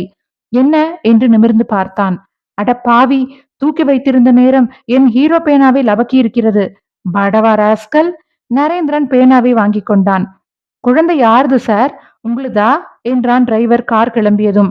நான் சொல்கிற திருப்பத்தில் காரை கொஞ்ச நேரம் நிறுத்து என்றான் நரேந்திரன். எதுக்கு சார்? உன்னை தூக்கி பள்ளத்தாக்கில் கடாசத்தான். அத்தியாயம் 9. யூ ஹாவ் நியூஸ் என்றான் ஜான் சுந்தர் மெட்ராஸ் மண்ணில் காலை வைத்ததுமே. என்ன ஜான் என்றான் நரேந்திரன் ஆவலை அடக்க முடியாமல். சந்தோஷ் பற்றியும் ஸ்டெல்லா பற்றியும் விசாரிக்க சொன்னாயே. ஆம், விசாரித்தாயா? ஸ்டெல்லாவின் ஹஸ்பண்ட் ஆக்சிடென்டில் உயிரை விட்டதில் அவளுக்கு இன்சூரன்ஸ் பணம் கிடைத்திருக்கிறது. அந்த கதை எனக்கு தெரியும். பெங்களூரில் 2 முறை அவளை பிராஸ்டிடியூஷனுக்காக அரெஸ்ட் பண்ணி இருக்கிறார்கள். ஐ சி. கார் ஈகிள்ஸ் ஐ வந்து சேர்ந்து விட்டது. சந்தோஷம் பெங்களூர்காரன் தான். அங்கே முதலில் சின்ன எலக்ட்ரானிக் கடை வைத்திருக்கிறான். டெலிவிஷன், ஃப்ரிட்ஜ் என்று என்னென்னவோ வைத்திருந்த போது கடை பற்றி எரிந்து விட்டதாக இன்சூரன்ஸ் கிளைம் பண்ணி கிட்டத்தட்ட 12 லட்சம் ரூபாய் கிடைத்தது அவனுக்கு. ஆனால் சுலபத்தில் கிளைம் செட்டில் ஆகவில்லையாம். ஏனென்றால் கடையில் நெருப்பை அணைத்த பிறகு எதேச்சையாக பார்த்ததில் மிதியடிக்கு கீழே கொஞ்சம் பெட்ரோல் வாசனை இருந்ததாம். கேட்டதற்கு பெட்ரோல் வைத்துத்தான் சில எலக்ட்ரானிக்ஸ் ஐட்டங்களை கிளீன் பண்ண முடியும், அது இது என்று ஏதோ விளக்கம் கொடுத்து தப்பித்து விட்டான்.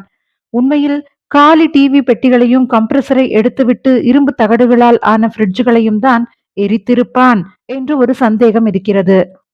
சந்தோஷ் ஒரு இன்சூரன்ஸ் ஃப்ராட், ஸ்டெல்லா ஒரு இன்சூரன்ஸ் ஃப்ராட்.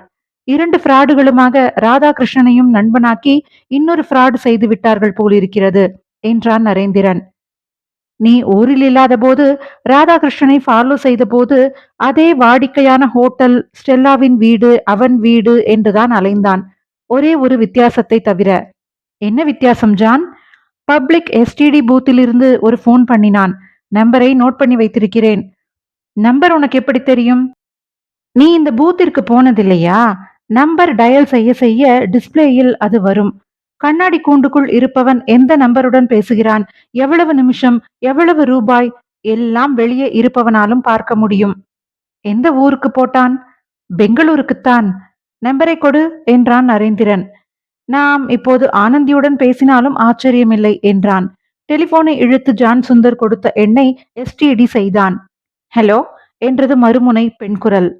மெட்ராஸிலிருந்து பேசுகிறேன் என்றான் குரலை கிசுகிசுப்பாக மாற்றி. கோன்? கோணமில்லை, ஐசுமில்லை. ராதாகிருஷ்ணன் பேசுகிறேன். கிழிந்தது போ. பெங்களூரில் போய் ஒரு இந்திக்காரி போனை அட்டன் பண்ணுவாள் என்று நான் எதிர்பார்த்தேனா? கால் ஆனந்தி என்றான். கியா மாங்தா ஹே ஆப்கோ? நரேந்திரன் ரிசீவரை வைத்து விட்டான். எது கேட்டாலும் ஹிந்தியிலேயே பேசுகிறாளே ஜான், நீ ஏதாவது தப்பான நம்பரை குறித்து கொண்டு வந்தாயா? ஒருவேளை வேலைக்காரியா இருக்கும் நரேன். நீ நகரு, நான் இந்தியிலேயே பேசி பார்க்கிறேன். ஜான் சுந்தர் டயல் செய்து பேசினான் இந்தியில். கொஞ்சம் ஆனந்தியை கூப்பிடுங்களேன்.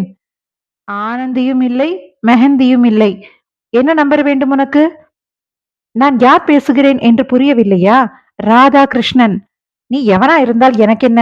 என்ன வேண்டும் உனக்கு? கொழுப்பு பிடித்த மதராசியாக இருக்கிறாயே. ஜான் சுந்தர் ரிசீவரை வைத்து விட்டான். 2 கைகளாலும் தலைமுடியை பீய்த்து கொண்டான். நரேன், சத்தியமாக இந்த நம்பரை டயல் செய்துதான் அவன் அன்றைக்கு பேசினான். பேசியிருப்பான், இதே இந்திக்காரியுடன். நீ ஃபாலோ செய்கிறாய் என்று தெரிந்து உன்னை குழப்புவதற்காக ஏதோ ஒரு ராங் நம்பருடன் பேசி கொஞ்சம் காசை வீணடித்தானோ என்னவோ. போன் ஒலித்தது. நரேன், 2 நாட்களாக ஒருவர் போன் பண்ணி கொண்டிருக்கிறார். உன்னுடன் தான் பேச வேண்டுமாம் என்றாள் மீரா. கொடு. நரேந்திரன், நான் இன்சூரன்ஸ் கம்பெனியிலிருந்து பேசுகிறேன். என்னப்பா ஆயிற்று? கிட்டத்தட்ட கண்டுபிடித்து விட்டோம் சார். என்ன கண்டுபிடித்தீர்கள்? அது விபத்து இல்லை சார். நீ பாட்டுக்கு அங்கே ரிலாக்ஸ் பண்ணி கொண்டிருக்கிறாய். இங்கே ராதாகிருஷ்ணன் ஒரு வக்கீலை அனுப்பிவிட்டான். எதற்காக என் கிளையண்டிற்கு கிடைக்க வேண்டிய பணத்தை டிலே பண்ணுகிறீர்கள்? காச் மூச் என்று அந்த லாயர் குதிக்கிறார். நீங்கள் என்ன சொன்னீர்கள்? கையெழுத்து போடும் ஆபீசர் லீவில் போயிருக்கிறார் என்றெல்லாம் சொல்லி பார்த்தேன். எடுபடவில்லை. மண்டே அன்றைக்கு நிச்சயமாக தருவதாக சொல்லியிருக்கிறேன். இன்றைக்கு சனிக்கிழமை. இன்னும் 24 மணி நேரம் இருக்கிறதே சார். அதற்குள் பார்த்து விடுவோம் ஒரு கை. மண்டே காலை 11 மணிக்குள் நீ எதுவும் அர்த்தமுள்ள அப்ஜெக்ஷன் கொண்டு வரவில்லை என்றால் நான் செக்கை பாஸ் பண்ணித்தான் ஆக வேண்டியிருக்கும்.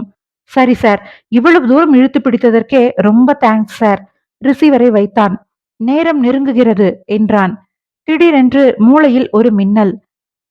வைச், இப்போது ஒரு சின்ன டிராமா ஆடுவோமா? என்ன? நீ ராதாகிருஷ்ணனுக்கு போன் பண்ணு. பெங்களூரிலிருந்து பேசுவதாக சொல். அவனாக ஆனந்தி என்று பெயர் சொல்லி கூப்பிடுவான். அப்புறம் பேச்சு கொடு, ஏதாவது கிளிக் ஆகலாம். வைஜெயந்தி டயல் செய்தாள். ரிசீவரை வைத்துவிட்டு உதட்டை பிதுக்கினாள். ராதாகிருஷ்ணன் விடியற் காலையில் கிளம்பி மதுரைக்கு போய்விட்டானாம். 2 நாள் ஆகுமாம் வருவதற்கு. என்ன ஜான், கோட்டை விட்டு விட்டேன் என்கிறாயா? காலையில் எல்லாம் ஒர்க் ஷாப்பிற்குத்தானே போய்க் கொண்டிருந்தான் என்று அசால்ட்டாக இருந்து விட்டேன். பக்ஷிக்கு மதுரையில் என்ன வேலை? அங்கே ஏதாவது ஒரு ரீட்டாவோ ரீனாவோ பார்த்து வைத்திருப்பான். நீ போன காரியம் என்ன ஆயிற்று நரேன்? நரேந்திரன் கொடைக்கானல் ட்ரிப்பின் முழு விவரங்களையும் கொடுத்தான். ஜோதிராமன் கொடுத்த ஃபைலை எடு வைஜ். அட்டாப்சி ரிப்போர்ட் பார்க்க வேண்டும். வைஜெயந்தி ஃபைலை எடுத்து நீட்டினாள். பேப்பர்களை புரட்டினான் நரேந்திரன். இறுதியில் இருந்த ஜெராக்ஸ் பிரதிகளை எடுத்தான். பெயர் அனுசூயா. வயது 22. உயரம் சுமார் 5 அடி 5 அங்குலம். பிணம் முற்றிலும் எரிந்து காணப்பட்டது. வலது காலில் கணுக்காலுக்கு கீழ் மட்டும் மிச்சம் இருந்தது. அதிலிருந்து வெள்ளி மெட்டிகள் இருந்தன. பிணத்தை அடையாளம் காட்டியவர் ராதாகிருஷ்ணன், கணவன். எலும்புகளை ஆராய்ந்ததில் கழுத்து எலும்பு முறிந்திருந்தது. காரின் ஸ்டியரிங் மோதியதால் உடைந்திருக்கலாம்.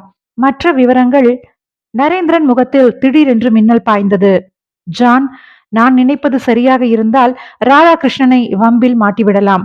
உடனே பெங்களூருக்கு டிக்கெட் புக் பண்ணு என்றான் குரலில் பரபரப்பு ஏற. அத்தியாயம் 10. பெங்களூர். ஜான் சுந்தர் கொடுத்த போன் நம்பரை வைத்து டெலிபோன்ஸ் டிபார்ட்மெண்டில் அட்ரஸ் விசாரித்து ஜீவனஹள்ளி கிளக்ஸ்டவுனுக்கு ஆட்டோ பிடித்து நரேந்திரன் அந்த குறிப்பிட்ட வீட்டை கண்டுபிடித்து விட்டான்.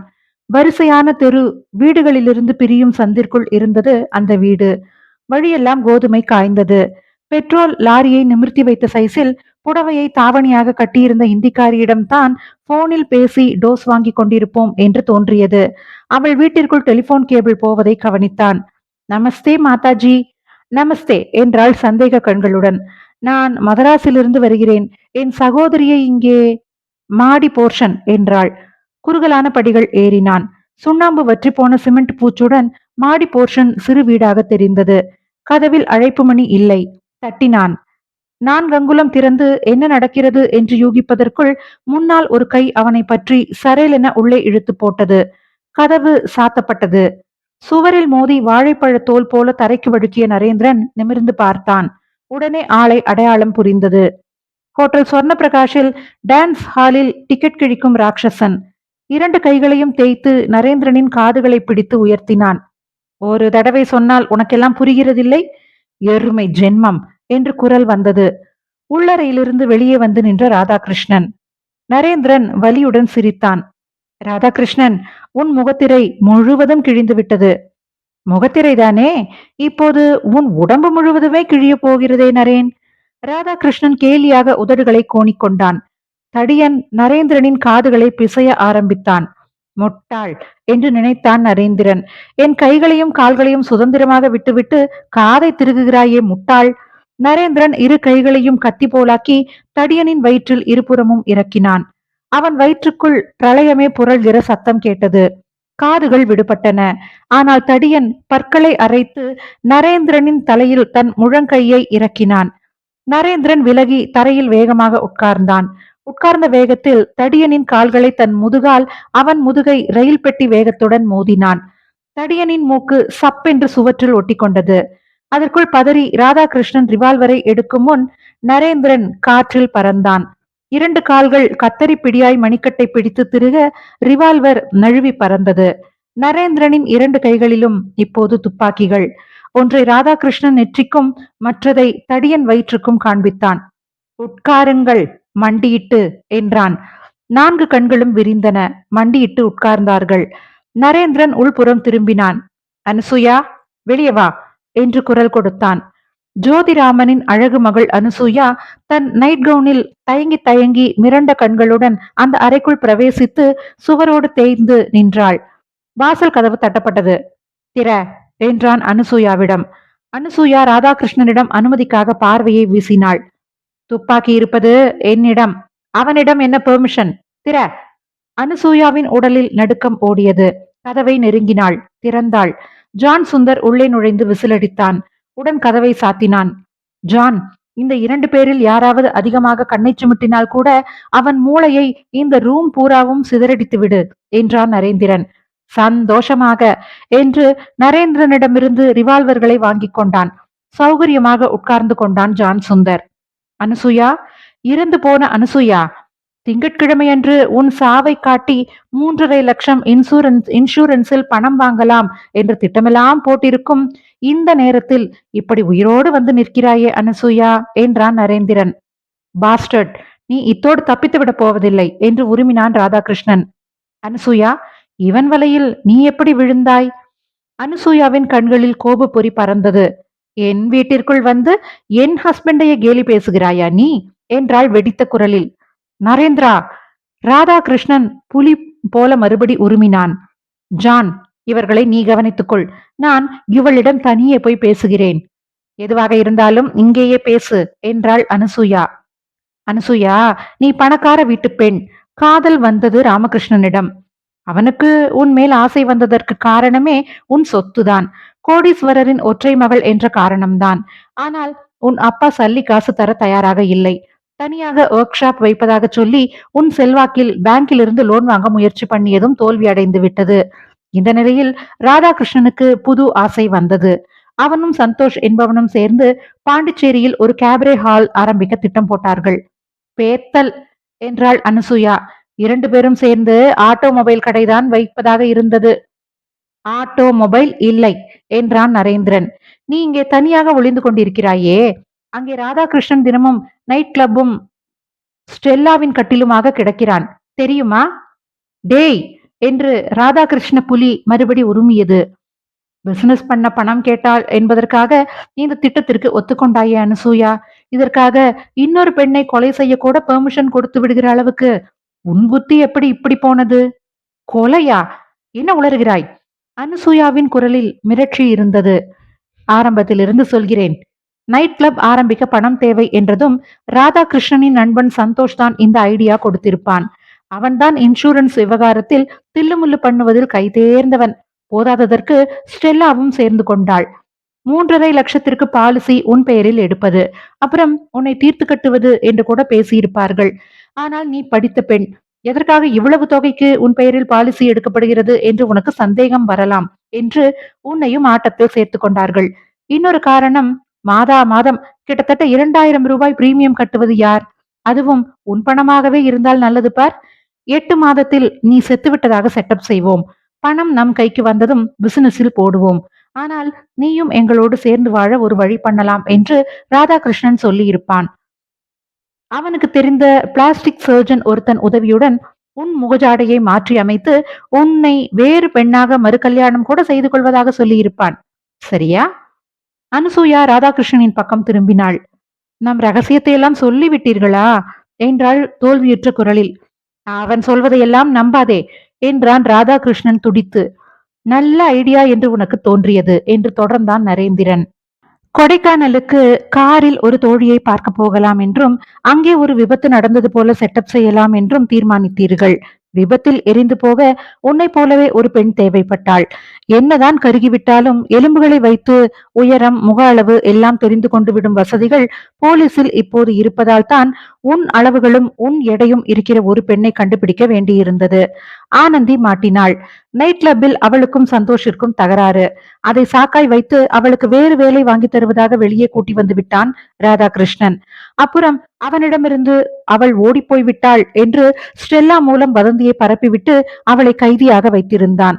கொடைக்கானல் பயணம் நிச்சயமானதும் செத்துப்போன பின் பணம் எதுவும் அக்கவுண்டிலிருந்து எடுக்க முடியாது என்பதால் இருந்த பணத்தை எல்லாம் பேங்கில் இருந்து வித்ரா செய்து விட்டாய். அந்த பணம் தான் கார் ஓனருக்கு எக்ஸ்ட்ரா காம்பன்சேஷனாக தர உபயோகமானது. கொடைக்கானலுக்கு நீயும் ராதாகிருஷ்ணனும் ஒரு காரில் வந்தீர்கள். சந்தோஷும் அவனால் கொலை செய்யப்பட்ட ஆனந்தியின் பிணமும் இன்னொரு காரில் வந்தனர்.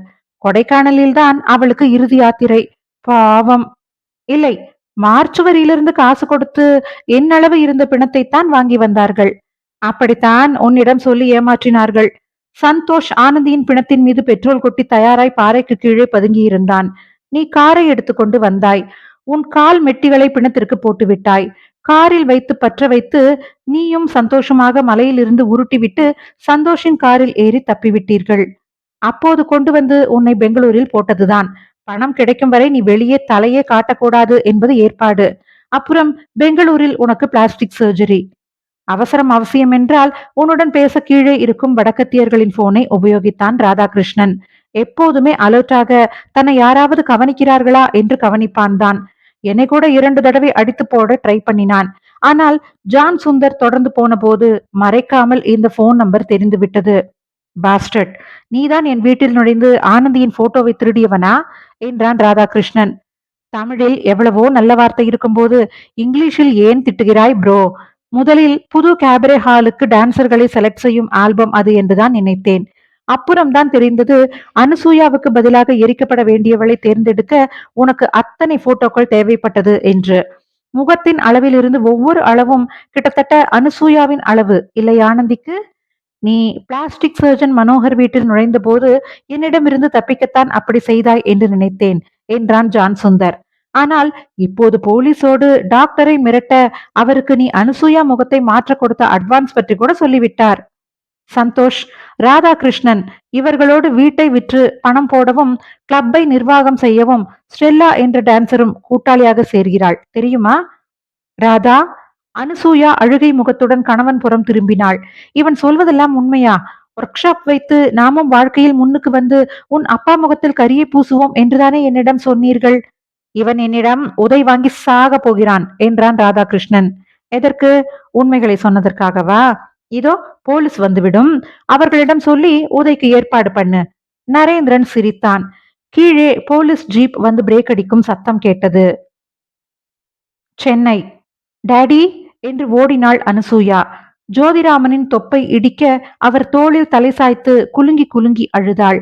கண்களில் துளித்த நீரை சுட்டு விரலால் சுண்டிவிட்டு ஜோதிராமன் அகலமாக கையை நீட்டினார். Thank you my boy, thank you very much. Radhakrishnan Santhosh குரூப்பாக அரெஸ்ட் பண்ணியது போல இன்சூரன்ஸ் கம்பெனியை மோசம் செய்து முயற்சித்ததற்காக உங்களது மகளை கைது செய்வார்கள் சார் என்றான் நரேந்திரன். எந்த வக்கீல் வைத்து அவளை வெளியே கொண்டு வருவது என்று நான் பார்த்துக் கொள்கிறேன். உனக்கு எவ்வளவு ஃபீஸ் வேண்டும் கேள். 6 கோடி ரூபாய் வரை தருவதாக முதல் அத்தியாயத்தில் சொன்னீர்களே. அது என் மகள் செத்து விட்டாள் என்று நினைத்து சொன்னேன். பிழைத்து வந்து விட்டாளே, குறைத்துக் கொள்ளப்பனே. 5 கோடியே 99,99,999 ரூபாய் கொடுங்கள் சார் போதும் என்றான் நரேந்திரன் பெருந்தன்மையாக. இதோட இந்த கதை முடியுது. இது போல மேலும் பல நல்ல கதைகள் கேட்க கதை போமாவுக்கு சப்ஸ்கிரைப் பண்ணி சப்போர்ட் பண்ணுங்க. நன்றி, வணக்கம்.